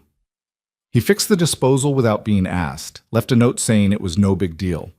When was the last time someone did something for me that they didn't expect to be repaid for? Made too much pasta again. I think I do it on purpose now, hoping he'll share dinner with me. Is that manipulative? Probably, but I'm so tired of eating alone. Noah's hands shook as he turned pages, watching his own transformation through Iris's eyes. She'd noticed everything, the way he avoided looking at her directly in the beginning, how he'd started timing his lunch breaks to coincide with hers, the morning he'd left the music shop address on her door. Noah brought me to a bookstore today. Not Powell's, which he knows overwhelms me, but a small place that felt like a secret. He paid attention. He remembered. When was the last time someone paid attention to what I actually wanted instead of what they thought I should want? I bought him poetry. Mary Oliver, because her work reminds me of how he talks about fixing things, finding meaning in the ordinary, in the small acts of care that nobody notices. He looked at me like I'd given him something precious instead of a $15 used book. I think I'm in trouble. I'm in love with him. I don't know when it happened exactly. Maybe it was the morning we made pancakes and he laughed at my terrible cooking. Maybe it was every evening we've spent in comfortable silence, just existing in the same space without needing anything from each other. Maybe it was the first time I saw him, standing in that coffee shop looking like he expected the worst and was already braced for it. I should tell him the truth. About my father, about the money, about everything. But I'm terrified that the moment I do, he'll see me differently. He'll see the heiress instead of Iris, and I'll lose the only real thing I've had in years. The entry was dated 3 days before David showed up. 3 days before everything collapsed. Noah closed the journal and pressed it against his chest, trying to breathe through the pain. She'd been in love with him. She'd known the truth would destroy what they had, and she'd been too afraid to risk it, and then the choice had been taken from her entirely. Noah understood that fear intimately. Wasn't he doing the same thing, even now? Keeping his feelings locked away because speaking them aloud would make them real, would make the loss concrete instead of theoretical? They'd both been cowards, both too damaged by their pasts to believe they deserved the happiness they'd accidentally found together. And that cowardice had cost them everything. Noah put the journal in the box with the photograph and the keychain, then continued cleaning. He worked through the night, sorting and packing, reclaiming the room inch by inch. By dawn, it looked like it had before Iris arrived. Empty, impersonal, safe. Just a room waiting for the next temporary occupant. But Noah knew he'd never rent it out again. Couldn't bear the thought of someone else's presence in the space Iris had briefly made her own. He'd eat the cost, pick up extra shifts, do whatever it took to keep the room empty. Some ghosts deserve their own space to haunt. The next day was Sunday, which meant the farmer's market in the park near his apartment. Noah usually avoided it. Too crowded, too loud. Too many happy couples and families reminding him of everything he didn't have. But cabin fever drove him out, and he found himself wandering between stalls of organic vegetables and artisan bread, anonymous in the crowd. He was examining tomatoes he had no intention of buying when he heard a familiar voice. Noah? Noah Hale? He turned to find Marcus from the music shop, arms full of vinyl records, grinning with genuine pleasure. Marcus. Hey. Haven't seen you around the shop lately. You doing okay? Yeah, fine. Just busy with work. Marcus's expression shifted, became knowing and sympathetic. Your friend Iris hasn't been in either. You two have a falling out? Something like that. That's a shame. She seemed really happy when she bought that guitar, said you'd recommended the shop. Marcus shifted his records. For what it's worth, she talked about you like you'd given her something important. Not many people light up like that when they mention someone's name. Noah's throat went tight. She left Portland, went back to her family. That's too bad. She had a real gift. Could have been something special if she'd kept playing. Marcus paused. You know, she came back one more time, about a week after she bought the guitar. Asked if I could hold on to it for her. What? Said she might need to leave town suddenly, and she didn't want it to end up in storage or sold. Asked if I could keep it safe, just in case. Marcus met Noah's eyes. She left your name and number as the emergency contact. Said if she didn't come back for it within a year, I should call you. The information landed like a punch. Iris had known. Even before David showed up, she'd suspected her time in Portland might be temporary. She'd been preparing for the possibility of having to run, but she'd wanted to make sure the guitar, the thing Noah had helped her find again, would be protected.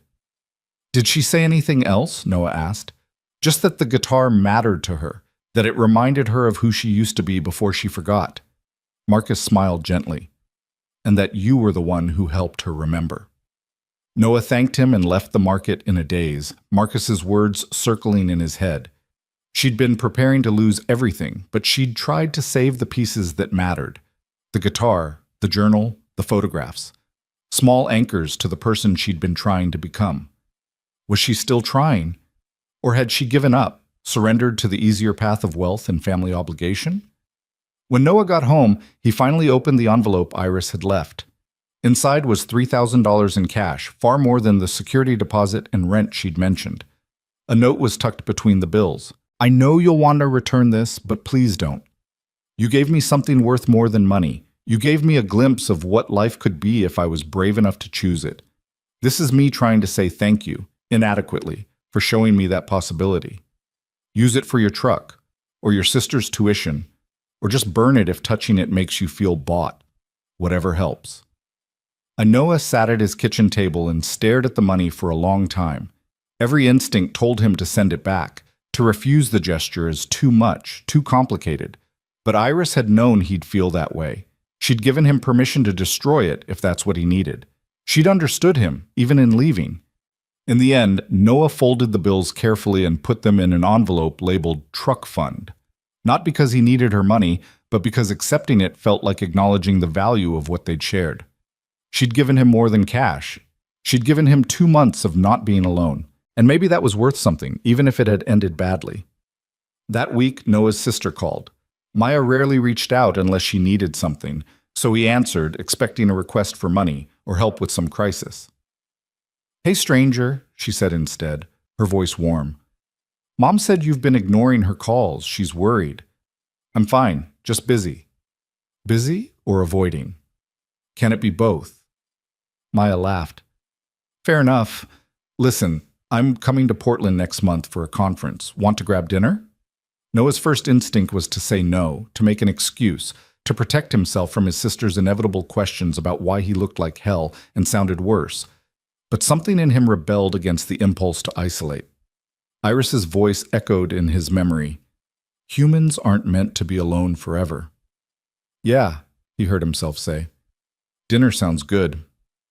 "Really? I was expecting more resistance." "Maybe I'm tired of resisting." "Well, good, because you're my brother and I miss you, even when you're being emotionally unavailable and infuriating." They talked for another 20 minutes about nothing important. Maya's classes, their mother's new hobby of collecting vintage cookbooks, the weather in Sacramento versus Portland.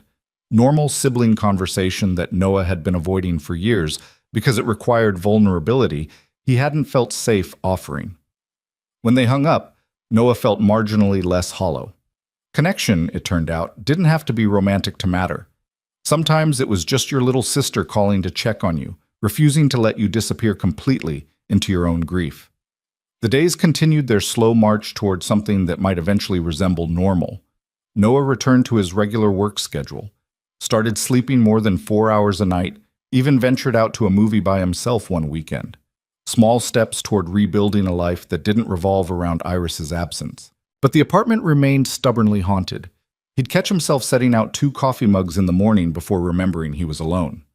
He'd hear a sound in the hallway and turn, expecting to see her coming home from the library. Once, he woke from a dream so vivid he could have sworn he heard her guitar, and he'd stumbled to her door in the dark before reality crashed back. 6 weeks after Iris left, Noah came home from work to find an envelope taped to his door. Not mail, not delivered by any service, just a plain manila envelope with his name written in handwriting that wasn't Iris's but felt important anyway. Inside was a single sheet of paper and a newspaper clipping. The clipping was from a San Francisco business journal, dated 3 days ago. The headline read, "Tech heiress Iris Chen renounces family fortune, establishes independent nonprofit." Noah's hands shook as he read the article. It detailed how Iris had made a public statement severing financial ties with her father's company, refusing her inheritance, and using the last of her trust fund to establish a foundation supporting graduate students in the humanities. She'd moved to San Francisco, taken a teaching position at a community college, and was reportedly living in a studio apartment in the Sunset District. The article quoted her as saying, "I spent too long letting fear and money define my choices. I'm grateful to have learned, finally, that the most valuable things in life can't be bought or inherited.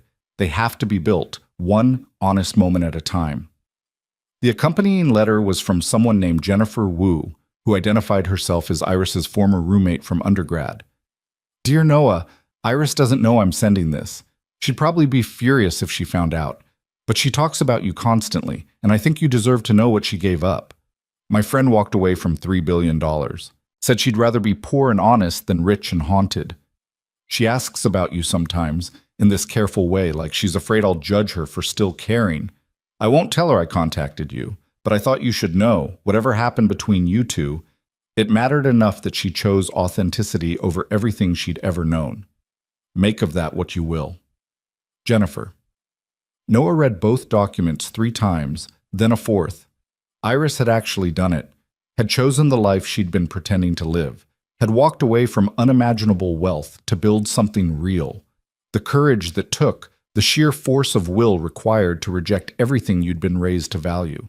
Noah could barely comprehend it. She'd been serious. When she'd texted asking what if she actually did it, she hadn't been theorizing. She'd been planning. And Noah hadn't responded, had left her question unanswered because he'd been too hurt and too afraid to believe she could change. He grabbed his phone, pulled up that old message, and typed before he could stop himself. I saw the article. I'm proud of you. I always knew you were braver than you thought. He hit send before he could reconsider, then immediately regretted it. What if she didn't want to hear from him? What if his silence over the past 6 weeks had closed a door that couldn't be reopened? The response came 30 seconds later. Noah, I can't believe you wrote back. I've been staring at your contact for weeks, too afraid to reach out. Can we talk? Actually talk? His heart was pounding so hard he could feel it in his throat. Yeah, when? Now? I can call if you want, or we can just text if that's easier. Call. The phone rang almost immediately. Noah answered on the first ring, and suddenly Iris's voice was in his ear, close and real and achingly familiar. Hi, she said, and he could hear the nervousness threading through the word. Hi. I don't know where to start. Neither do I. They both laughed, awkward and tentative. Then Iris took a breath. I'm sorry, she said. I know I've said it before, but I need to say it again. I'm sorry I lied by omission. I'm sorry I put you in a position where you couldn't trust me. I'm sorry I ran instead of fighting for what we had. I'm sorry too, Noah said. I should have listened more, judged less. Should have given you a chance to explain instead of shutting down. You had every right to shut down. I betrayed your trust. You were trying to protect yourself. I understand that better than you know. Silence stretched between them, but it was different now. Not empty, but full of things neither of them quite knew how to say. I read about the foundation, Noah said finally, about you walking away from your inheritance. Jennifer told you? Sent me a newspaper clipping. She's a meddler, a wonderful, infuriating meddler. Iris's voice softened. But I'm glad she did. I wanted you to know, but I didn't know if I had the right to tell you. You always have the right to tell me things, Iris. I might not always respond well, but I want to hear them. Even now? After everything? Especially now. He heard her breath catch, heard the smile in her voice when she spoke again. I'm teaching Introduction to Literature at a community college. I have 17 students, and half of them are there because it's a required credit. It's the best job I've ever had. Better than being an heiress? So much better. Nobody cares who my father is. They just care if I can help them understand Shakespeare. She paused. I live in a 400-square-foot studio with a Murphy bed and a kitchen the size of a closet. The roof leaks when it rains. It's perfect. Noah closed his eyes, picturing her in that small space, finally living the life she'd wanted all along. I'm proud of you. I know that's probably weird to say, but I am. It's not weird. It means everything. Iris's voice dropped to almost a whisper. I kept the guitar. It's one of 3 things I brought with me from Portland. What were the other 2? Your photograph, the one I left in the room, I have a copy of it, and the Mary Oliver book. I read it when I'm scared I made the wrong choice. It reminds me that choosing what I love was right, even when it's hard. Is it hard? Sometimes. I'm broke, like actually broke. I clip coupons and buy day-old bread. My father won't speak to me. Some days I wake up terrified I've made a terrible mistake. She paused. But then I remember how it felt to pretend, and I know I can't go back. Noah understood that completely. There was no going back for either of them, not to who they'd been before they met, not to the careful isolation they'd built to protect themselves. They'd been changed by knowing each other, and the only way forward was through the fear and uncertainty towards something they'd have to build from scratch. I miss you, he said, the words escaping before he could stop them. I miss having you across the hall. I miss your terrible cooking and your midnight guitar sessions and the way you made my apartment feel like home. Iris made a sound that might have been a laugh or a sob. I miss you too. Every day. I keep almost texting you about stupid things, like how my coffee never tastes as good as when we made it together, or how I saw a perfect used bookstore and immediately thought about bringing you there. You could text me those things. I could? Yeah, I'd like that actually, knowing what's happening in your life.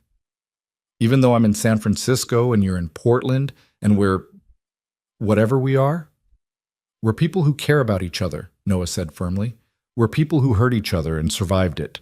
We're people who are trying to figure out how to be honest, finally, about what we want.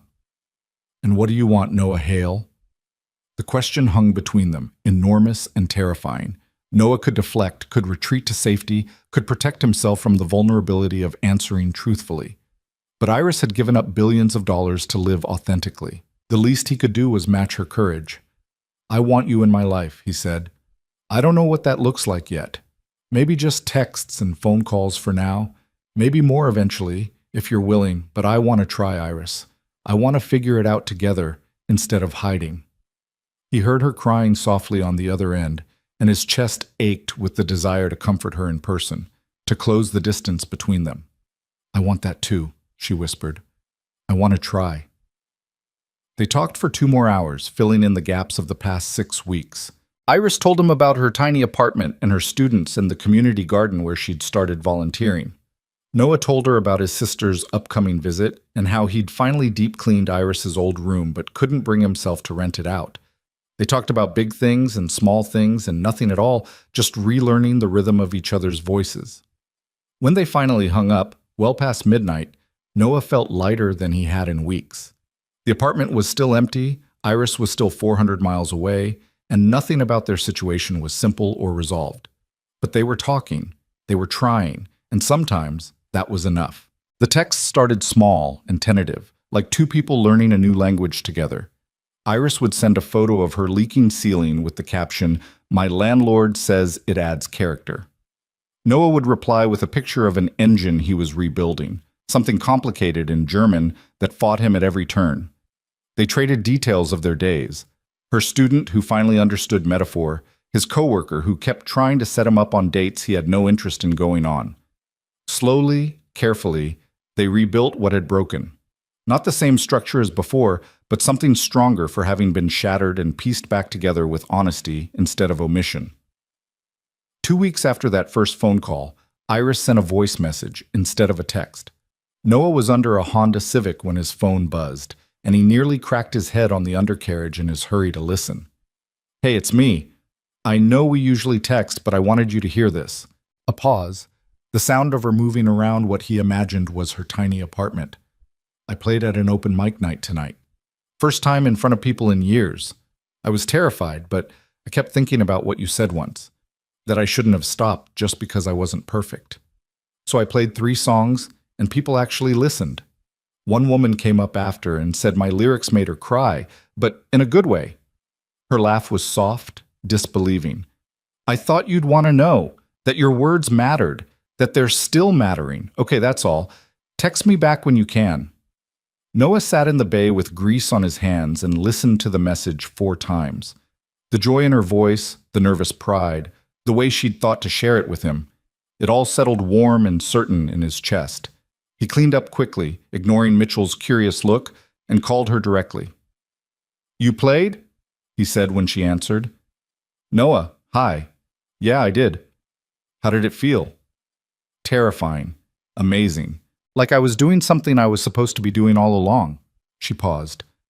"I wish you could have been there." "Me too." The words came easily now, without the weight of fear holding them back. "Will you play again?" "Next month, maybe. They do it every 3rd Thursday. Send me a recording next time. I want to hear you." "Okay." Her voice went soft. "Noah? Thank you." "For what?" "For making me brave enough to try." "You were always brave, Iris. You just needed to remember." After they hung up, Noah sat in his truck for a long time, watching rain streak down the windshield. 400 miles separated them, but it felt less impossible than it had weeks ago. Distance was just geography. What mattered was whether they were moving toward each other or away. And for the first time since she'd left, Noah felt certain they were moving in the right direction. Maya came to Portland in late July, bursting into Noah's apartment with her usual hurricane energy and immediately declaring the place depressing. Jesus, Noah, you're living like a monk. Where's all your stuff? This is my stuff. No, this is furniture arranged by someone who's given up on joy. She dropped her bag and surveyed the living room with critical eyes. What happened to you? Noah had planned to avoid the subject, to keep Maya at arm's length like he kept everyone.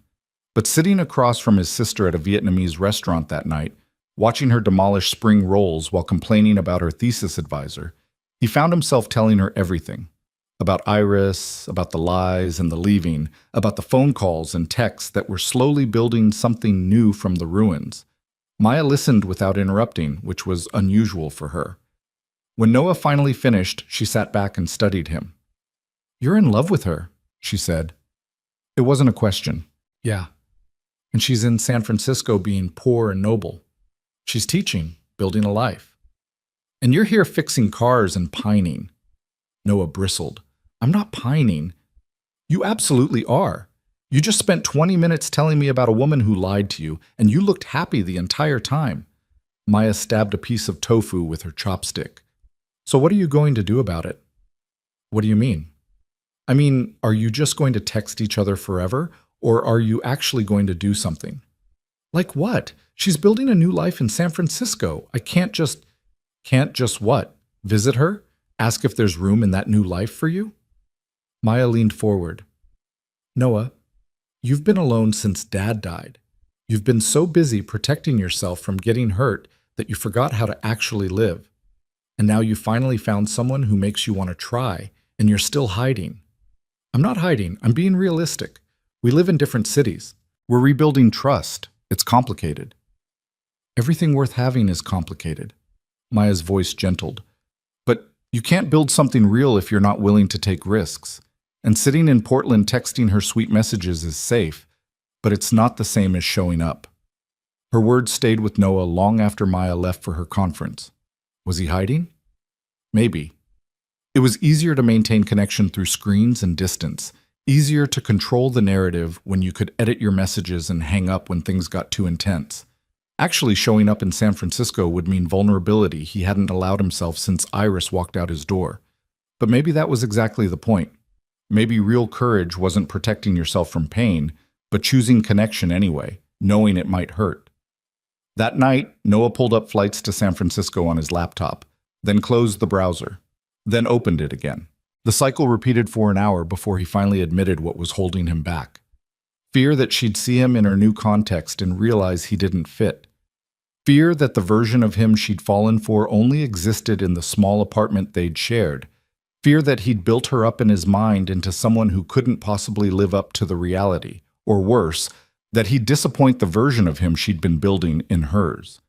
He was about to close the laptop for good when his phone rang. Iris, calling instead of texting, which she only did when something important had happened. Hey, he answered. Everything okay? Define okay. She sounded breathless, excited. I just got offered a full-time position at the college. Actual salary, benefits, the whole thing. It's not much money, but it's sustainable. I can actually make this work long-term. Iris, that's amazing. I know, I had to tell you. You're the first person I wanted to tell. A pause. Is that weird, that you're the first person? No, I'm honored. I keep having these moments where something good happens, and my first thought is, I wish Noah was here. Like, I saw the most beautiful sunset yesterday, and I literally took out my phone to call you before I remembered we haven't. She stopped, frustrated. I don't know what we are. Noah closed his eyes, Maya's words echoing. Show up, be brave, choose connection. What if I came to visit, he said before he could stop himself. Silence on the other end. Then, carefully, to San Francisco? Yeah, just for a weekend. I could get a hotel, we could have dinner, talk in person instead of through phones. No pressure, no expectations, just seeing each other. You want to do that? I want to see you, Iris. I want to know if what we're building through text can exist in the same room, don't you? Yes. The word came out rushed, relieved. God, yes. I've wanted to ask, but I was afraid you'd think it was too soon or too much, or it's not too much. When are you free? They settled on 3 weeks out, a weekend in mid-August when Iris had a break between summer and fall semesters. Noah booked a hotel near her neighborhood before he could overthink it, a small place that got decent reviews and didn't cost more than he made in a week. After they hung up, he sat with the reality of what he'd just committed to. In 3 weeks, he'd be face to face with Iris for the first time since she'd walked out of his apartment in tears. Everything they'd rebuilt through careful conversation would be tested against actual proximity, actual eye contact, the actual weight of standing in the same space together. The thought terrified him, but underneath the fear was something else, anticipation sharp and bright as broken glass catching sunlight. The 3 weeks crawled and flew simultaneously. Noah worked extra hours to cover the days he'd miss, told Mitchell he was taking a personal trip, and endured his boss's knowing smirk without comment. He packed and repacked his bag 4 times, uncertain what you wore to reunite with someone who'd seen you at your worst and somehow still wanted to try again. Iris texted updates that ranged from excited to panicked. "What if we've built this up too much in our heads and it's awkward?" she wrote one night. "What if the phone version of us is better than the real thing?" "Then we'll know," Noah replied, "and we'll figure it out from there, but I don't think it will be." "How can you be sure?" "Because the real thing was already good, Iris. We just didn't know how to trust it." The morning of his flight, Noah stood in his apartment and looked at Iris's old room one final time. He'd left it untouched for 2 months now, a shrine to possibility and loss. But keeping it frozen wasn't helping either of them. Whatever happened this weekend, something would change. Either they'd find a way forward together, or they'd get the closure they needed to move on separately. Noah pulled the door closed and locked it. Then he picked up his bag and left for the airport. San Francisco greeted him with fog and hills and a density of humanity that made Portland feel like a small town. Noah navigated BART to Iris's neighborhood in the Sunset District, checked into his hotel, and stood in the small room trying to calm his racing heart. They'd agreed to meet at a coffee shop halfway between her apartment and his hotel. Neutral ground, public space, easy escape routes if things went badly. All very sensible and mature, and absolutely not helping Noah's anxiety. He showed up 15 minutes early and claimed a corner table with a view of the door. Ordered coffee, he didn't drink. Watched every person who entered, his stomach clenching each time someone with dark hair appeared. Then, at exactly 2 p.m., Iris walked in. Noah's breath caught. She looked different, thinner maybe, with shadows under her eyes that spoke to stress and long nights. But there was something lighter about her too, a looseness in her shoulders he'd never seen before. She wore jeans and a simple green shirt, her hair down around her shoulders, no makeup, no performance. Just Iris, exactly as he remembered, and completely transformed. Their eyes met across the coffee shop, and for a moment they just stared at each other. Then Iris smiled, tentative and hopeful, and crossed to his table. "Hi," she said. "Hi." Noah stood awkwardly, unsure of the protocol. Hug? Handshake? Nothing? Iris solved the problem by wrapping her arms around him in a brief, tight embrace that communicated everything words couldn't. She smelled like coffee and jasmine, familiar and new all at once. When she pulled back, her eyes were bright with unshed tears. "You came," she said. "I said I would." "I know, but I didn't let myself completely believe it until right now." She sat down across from him, and Noah followed suit. "You look good. Tired, but good." "You too." He wanted to say more, that she looked happy despite the exhaustion, that the lightness in her was beautiful, that just seeing her made something in his chest unclench for the first time in months. But the words stuck. Iris seemed to understand anyway. "This is weird, right? After talking so much on the phone, being in the same room feels almost too real." "Yeah, good weird, though." "Definitely good weird." They ordered coffee neither of them really wanted and spent the first hour talking about safe things. Iris's job, her students, the apartment with the leaking ceiling that her landlord had finally fixed. Noah's work, Maya's visit, the way Portland seemed quieter without Iris in it. Surface conversation that let them adjust to each other's physical presence, relearn the rhythm of in-person interaction. But eventually, the real things pushed through. I read your journal, Noah admitted. The one you left in your room. I know I shouldn't have, but I did. Iris's eyes widened. I didn't realize I left that. What did it say? That you were in love with me. That you were afraid telling me the truth would ruin everything. He met her gaze steadily. It said you were terrified and hopeful and trying so hard to be yourself that it hurt. Oh. Iris's voice was small. Did it help, reading it? It helped me understand that we were both scared of the same things, both trying to protect ourselves from getting hurt. We just went about it differently. I should have been braver, should have told you the truth before David showed up. And I should have listened better when you tried to explain. Noah reached across the table, stopped just short of touching her hand. We both made mistakes, Iris, but I think we're learning from them. She turned her palm up, an invitation. Noah took it, and the simple contact, skin on skin, her fingers curling around his, felt monumental. I miss this, Iris whispered. Not just touching, but being with someone who knows me, really knows me. I'm still getting to know you, the real you, without the walls. Are you sure you want to? I'm kind of a mess. Noah smiled. I'm kind of a mess too. Maybe we can be messes together. They left the coffee shop and walked through Golden Gate Park, hands still linked, talking and not talking in equal measure. Iris showed him her favorite spots, a botanical garden where she liked to read, a meadow where she'd watched the fog roll in her first week in the city, the community college where she taught. My classroom is on the second floor, she said, pointing. I have a view of the parking lot, which sounds depressing but is actually perfect. I can see my students arriving, watch them psych themselves up before class. Some of them are so nervous, Noah. They think they're not smart enough for college, that they don't belong. I was terrified I wouldn't know how to help them. But you did. I'm trying. Some days are better than others. She glanced at him. Does that ever get easier? The fear of not being good enough? I don't know.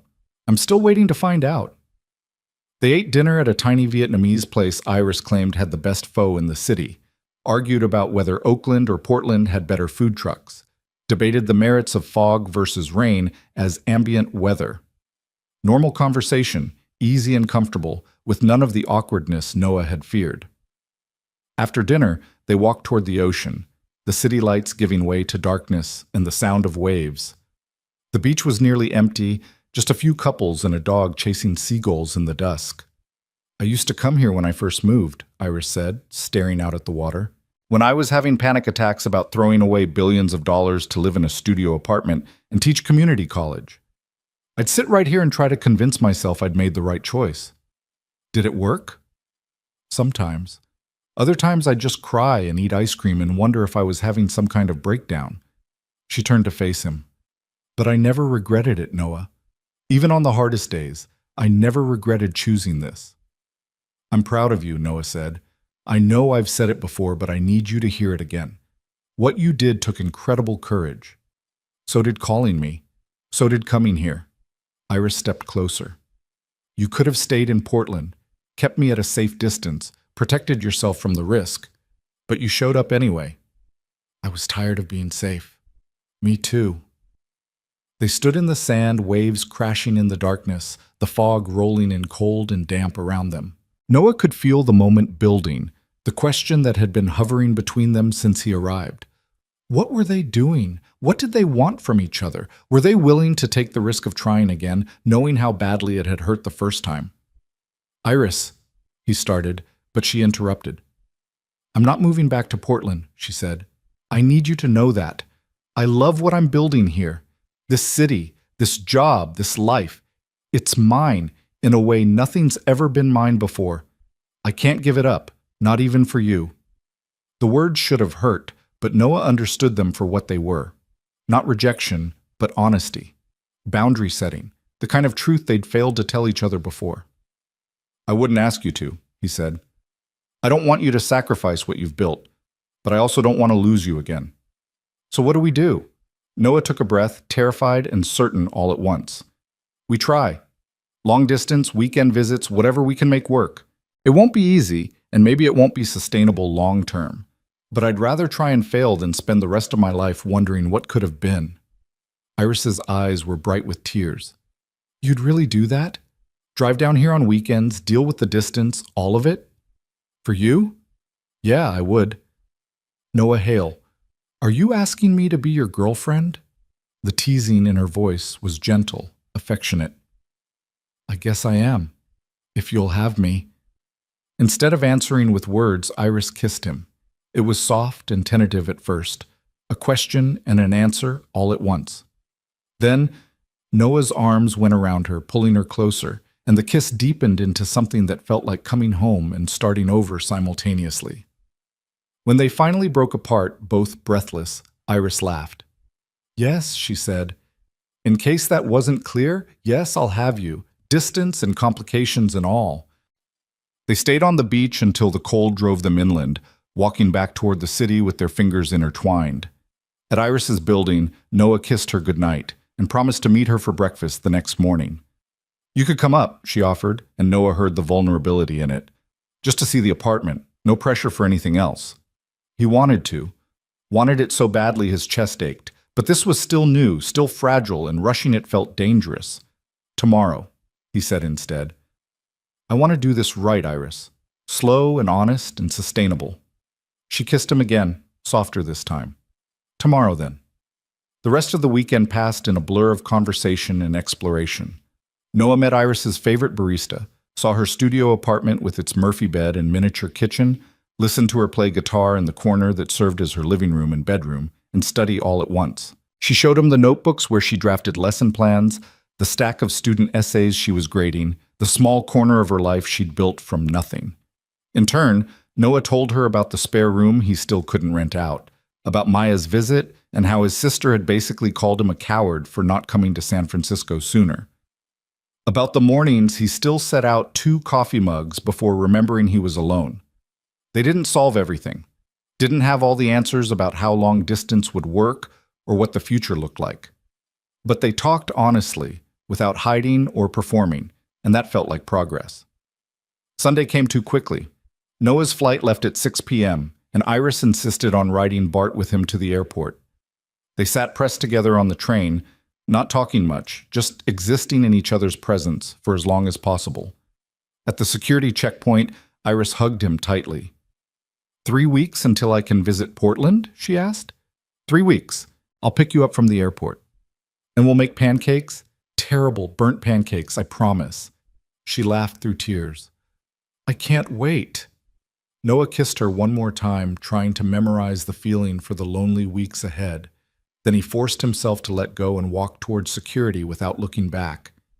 If he looked back, he'd never leave. The flight home felt longer than the one to San Francisco. Noah stared out the window at clouds and darkness and tried to process what had just happened. He'd gone to San Francisco terrified, uncertain, expecting awkwardness or disappointment. Instead, he'd found exactly what he'd hoped for, proof that what they'd built through distance was real, that it could survive proximity and honesty, and the weight of actual eye contact. They had a chance. It wouldn't be easy, would require sacrifice and compromise and more vulnerability than Noah had ever managed before. But it was possible, and after years of settling for safe and lonely, possible felt like everything. When Noah got back to his apartment that night, exhausted and emotionally wrung out, he went straight to Iris's old room. The door was still locked, still holding its careful emptiness. He opened it slowly and looked at the space that had once been hers.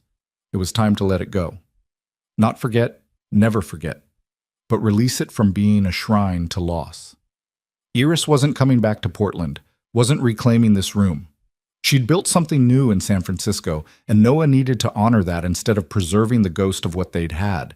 But he also wasn't ready to rent it out to someone else. Not yet. Instead, Noah spent the next week transforming the room. He painted the walls a warm gray, hung some of his father's old photographs that had been collecting dust in storage, brought in his tools and parts catalogs, turned it into a workspace for the side projects he never had room for in his bedroom, made it his, fully and finally, instead of leaving it suspended in limbo.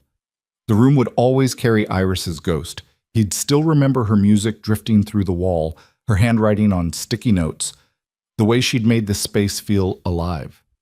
But now it could hold new memories too. Progress instead of preservation.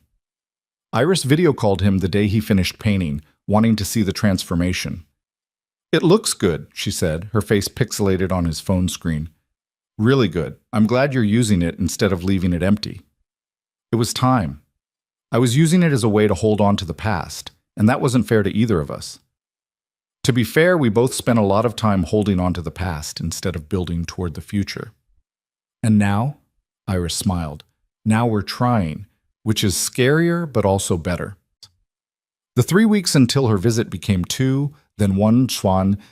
Then suddenly Noah was standing at Portland's airport baggage claim, heart pounding, watching for her flight's passengers to emerge. When Iris appeared, pulling a small suitcase and scanning the crowd, Noah waved. Her face lit up when she saw him, and she half ran across the terminal to throw her arms around him. "You're here," she said into his shoulder. "Where else would I be?" She pulled back to look at him. "I don't know. I had this irrational fear you'd change your mind, decide long distance was too hard." "It is hard, but you're worth it." They drove back to his apartment through familiar Portland streets, Iris exclaiming about how everything looked the same but different, how weird it was to be back after months away. Noah carried her bag upstairs, suddenly nervous about having her in his space again. "I'm staying at a hotel," Iris said quickly, reading his hesitation. "I booked a room near Powell's. I didn't want to assume I could stay here, didn't want to make things awkward." "You can stay here," Noah heard himself say. "In the spare room. It's different now, but it's available if you want it." Iris looked toward the room that used to be hers, something complicated crossing her face. "Are you sure?" "I'm sure. Unless you'd rather have the hotel." "No. Here is good. Here is perfect, actually." She settled into the transformed spare room with an ease that shouldn't have been possible, and they fell into a rhythm that was both familiar and new. Noah made coffee while Iris showered. They argued about breakfast options and compromised on the pancakes he'd promised, which turned out only slightly burnt. They walked to Powell's and spent hours getting lost in the stacks, emerged with armfuls of books neither of them needed but couldn't resist. That night, they sat on Noah's couch, their couch once, and talked until 2 a.m. about everything and nothing. About Iris's students and Noah's latest difficult repair. About whether they could realistically maintain long distance for a full year, or if one of them would eventually need to relocate. About the small, mundane details of daily life that felt enormous when shared. "I don't know how to do this," Iris admitted around midnight, her head on Noah's shoulder. "I've never had a real relationship before. Every guy I dated before was either after my money or intimidated by it. You're the first person who's ever just wanted me." "I don't know how to do it either," Noah said. "I've spent 6 years avoiding this exact situation. But I think we figure it out together. Make mistakes, apologize, try again." "That sounds exhausting." "Probably, but also worth it." Iris lifted her head to look at him. "Yeah, it does." The weekend passed too quickly, the way all good things do. They visited Noah's favorite taco truck, and Iris declared San Francisco's superior, which started a mock argument that lasted an hour. They went to the farmer's market where Marcus gave Iris a genuine hug and declared himself personally responsible for their reunion. They avoided the difficult questions about the future and focused on the present, on simply being together without the weight of screens and distance. Sunday morning, Iris's last before flying back, Noah woke to find her already up, sitting on the floor of the spare room with her guitar in her lap. "Sorry," she said when she noticed him in the doorway. "Did I wake you?" "No, I just heard music and followed it." He sat down beside her. "What were you playing?" "Something new. I've been writing again, now that I have the guitar back." She played a few chords, soft and melancholy. "It's about leaving and returning, about how the places we love change when we're not looking, and so do we." "Can I hear it?" Iris played it through, her voice quiet in the morning light, and Noah listened with his eyes closed. The lyrics were raw and honest, full of longing and hope in equal measure. When she finished, he opened his eyes to find her watching him. "What do you think?" she asked. "I think you should play that at your next open mic." "It's too personal." "The best things usually are." They sat in comfortable silence, morning sun streaming through the window, and Noah felt something settle in his chest. This was what he wanted.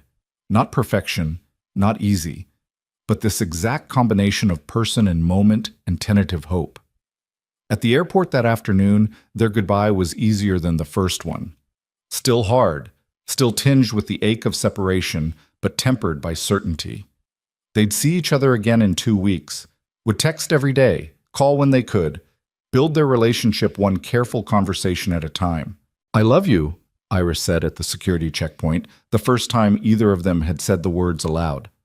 "I know that's scary and complicated, but it's true. I love you, Noah Hale." Noah's throat went tight. "I love you too. Have for months, probably. Was just too afraid to say it. We're both afraid, but we're doing it anyway." "Yeah, we are." She kissed him once more, then walked toward her gate without looking back. Noah watched until she disappeared from view, then drove home to an apartment that felt empty but not lonely. Because empty was just a temporary state, a gap between visits that would be filled again soon. The months that followed weren't easy. Long distance tested them in ways neither had anticipated. Missed calls because of time zone confusion, weekends when neither could afford the flight, moments of loneliness that made them question if it was worth it. But they learned to communicate better, to be honest about their needs, to ask for help instead of suffering in silence. Noah started taking online classes toward finishing his degree, thinking ahead to when he might need more flexible career options. Iris applied for a grant that would fund her research and teaching, making her position more secure. They visited when they could. Noah flying down 1 month, Iris coming up the next. Sometimes the visits were perfect, full of laughter and reconnection. Other times they fought about small things that masked larger fears, had to work through the friction of two independent lives trying to merge at intervals. But they kept trying, kept choosing each other despite the difficulty, despite the distance, despite the very real possibility that it might not work out. 6 months into their long-distance relationship, on a rainy February weekend when Iris was visiting Portland, Noah took her to the music shop where she'd bought her guitar. "Marcus wants to show you something," he said mysteriously. Inside, Marcus greeted them with a conspiratorial smile and led them to the back room. There, set up on a small stage with decent sound equipment, was everything needed for a private performance. "I pulled some favors," Noah explained. "Thought you might want to play some of those new songs you've been writing. Just for me, no pressure of an audience." Iris looked at him with tears in her eyes. "You did this?" "I wanted to hear you play properly. Not through phone speakers or in your tiny apartment. Really hear you." She played for an hour, pouring out every song she'd written in the past 6 months. Songs about distance and longing, about choosing the hard thing because it mattered, about learning to be brave enough to love without guarantees. Marcus recorded it all, and when she finished, he handed her a USB drive. "That's yours," he said. "Your first real recording." Iris hugged them both, overwhelmed and grateful, and so happy she couldn't stop smiling. That night, back at Noah's apartment, she curled against him on the couch and said, "I think we're going to make it." "Yeah?" "Yeah. It's hard and messy and complicated, but we keep showing up for each other. That has to count for something." "It counts for everything." They fell asleep there, tangled together on the couch. And when Noah woke up at 3 a.m., he carried Iris to the spare room and tucked her in carefully. She murmured something in her sleep, reaching for him, and he lay down beside her, fully clothed, just holding her in the darkness. This was what love looked like, he realized. Not the easy movie version romance, but this, choosing someone repeatedly, through distance and difficulty, through fear and uncertainty. Building something real from honest materials instead of pretty lies. A year into their relationship, Iris got a job offer from Portland State. Better pay, better benefits, a chance to teach upper-level courses. She called Noah from San Francisco, her voice shaking. "I don't know what to do," she said. "I love my life here. I love my students, my apartment, the life I built. But I also love you, and the distance is killing me. Some days I want to throw everything in a bag and just move back to Portland. But that feels like giving up on what I fought so hard to build." "What do you want?" Noah asked. "Not what you think you should do, not what would be easier. What do you actually want?" Iris was quiet for a long time. "I want both. I want the independence I found here and the partnership I have with you. I want to teach and write and play music and also wake up next to you more than twice a month." "Then take the job," Noah said. Move to Portland. Not because you're giving up anything, but because you're choosing to add something. You're not the same person who left here, Iris. You've proven you can build a life on your own terms. Doing that in Portland instead of San Francisco doesn't make it less real. You really think so? I know so. And I have a spare room if you need a place to crash while you find an apartment. Iris laughed through tears. I've heard the tenant who used to live there was a nightmare. Rich girl with commitment issues. She was okay. Terrible cook, though. The worst. 3 months later, Noah helped Iris move into a small one-bedroom apartment in southeast Portland, close enough to visit easily but far enough to maintain healthy independence. She started at Portland State in the fall, bringing with her the guitar from Marcus's shop, the Mary Oliver book she'd bought Noah years ago, and a confidence in herself that no amount of money could have purchased. They didn't rush into moving in together, took their time, learned how to be a couple in the same city after so long apart, had their first real fight about something stupid and worked through it, celebrated small victories and supported each other through setbacks. One night, nearly 2 years after Iris had first moved into Noah's spare room, they sat on his couch drinking wine and talking about the future. I've been thinking, Iris said carefully, about that keychain I left you, the one with the coordinates. I still have it, on my keys, actually. I know, I see it every time you drive us anywhere. She took his hand. Those coordinates marked a specific moment in time, a place that mattered because we found each other there. But I think we need new coordinates now, for wherever we're going next. Where do you think we're going? I don't know, but I'd like to figure it out together. Maybe find a place that's ours, not yours or mine. Build something new from everything we've learned. Noah looked at her.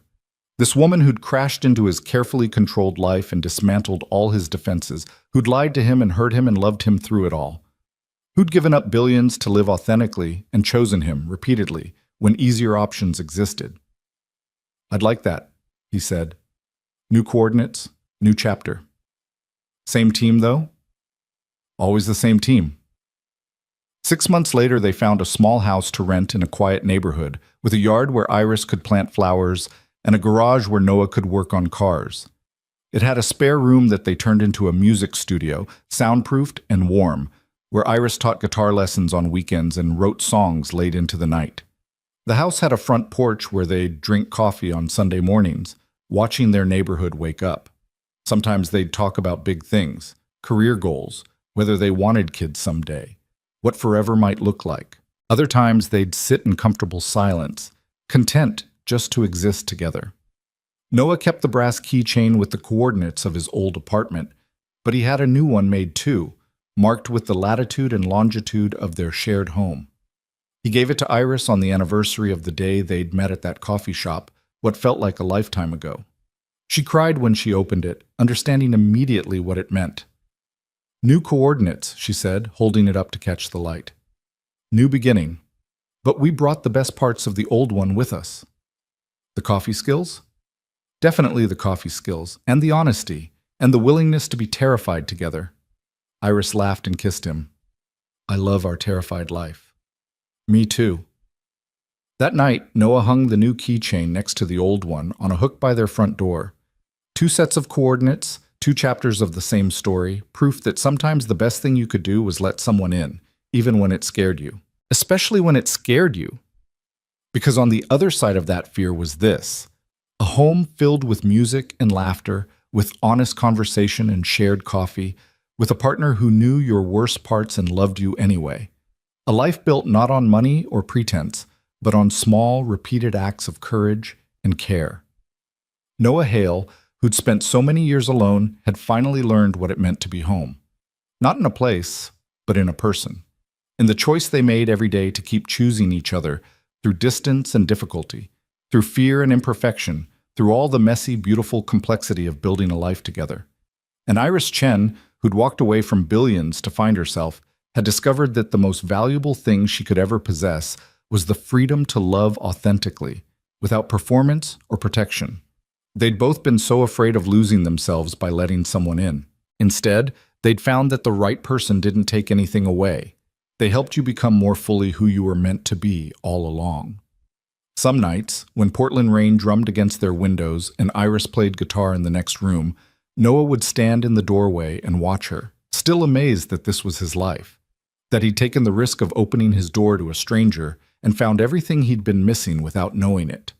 And if you'd asked him whether he regretted any of it, the pain, the betrayal, the months of loneliness and doubt, he would have answered without hesitation. Not even close. Because this, right here, was worth every moment of fear it took to get here. This was home.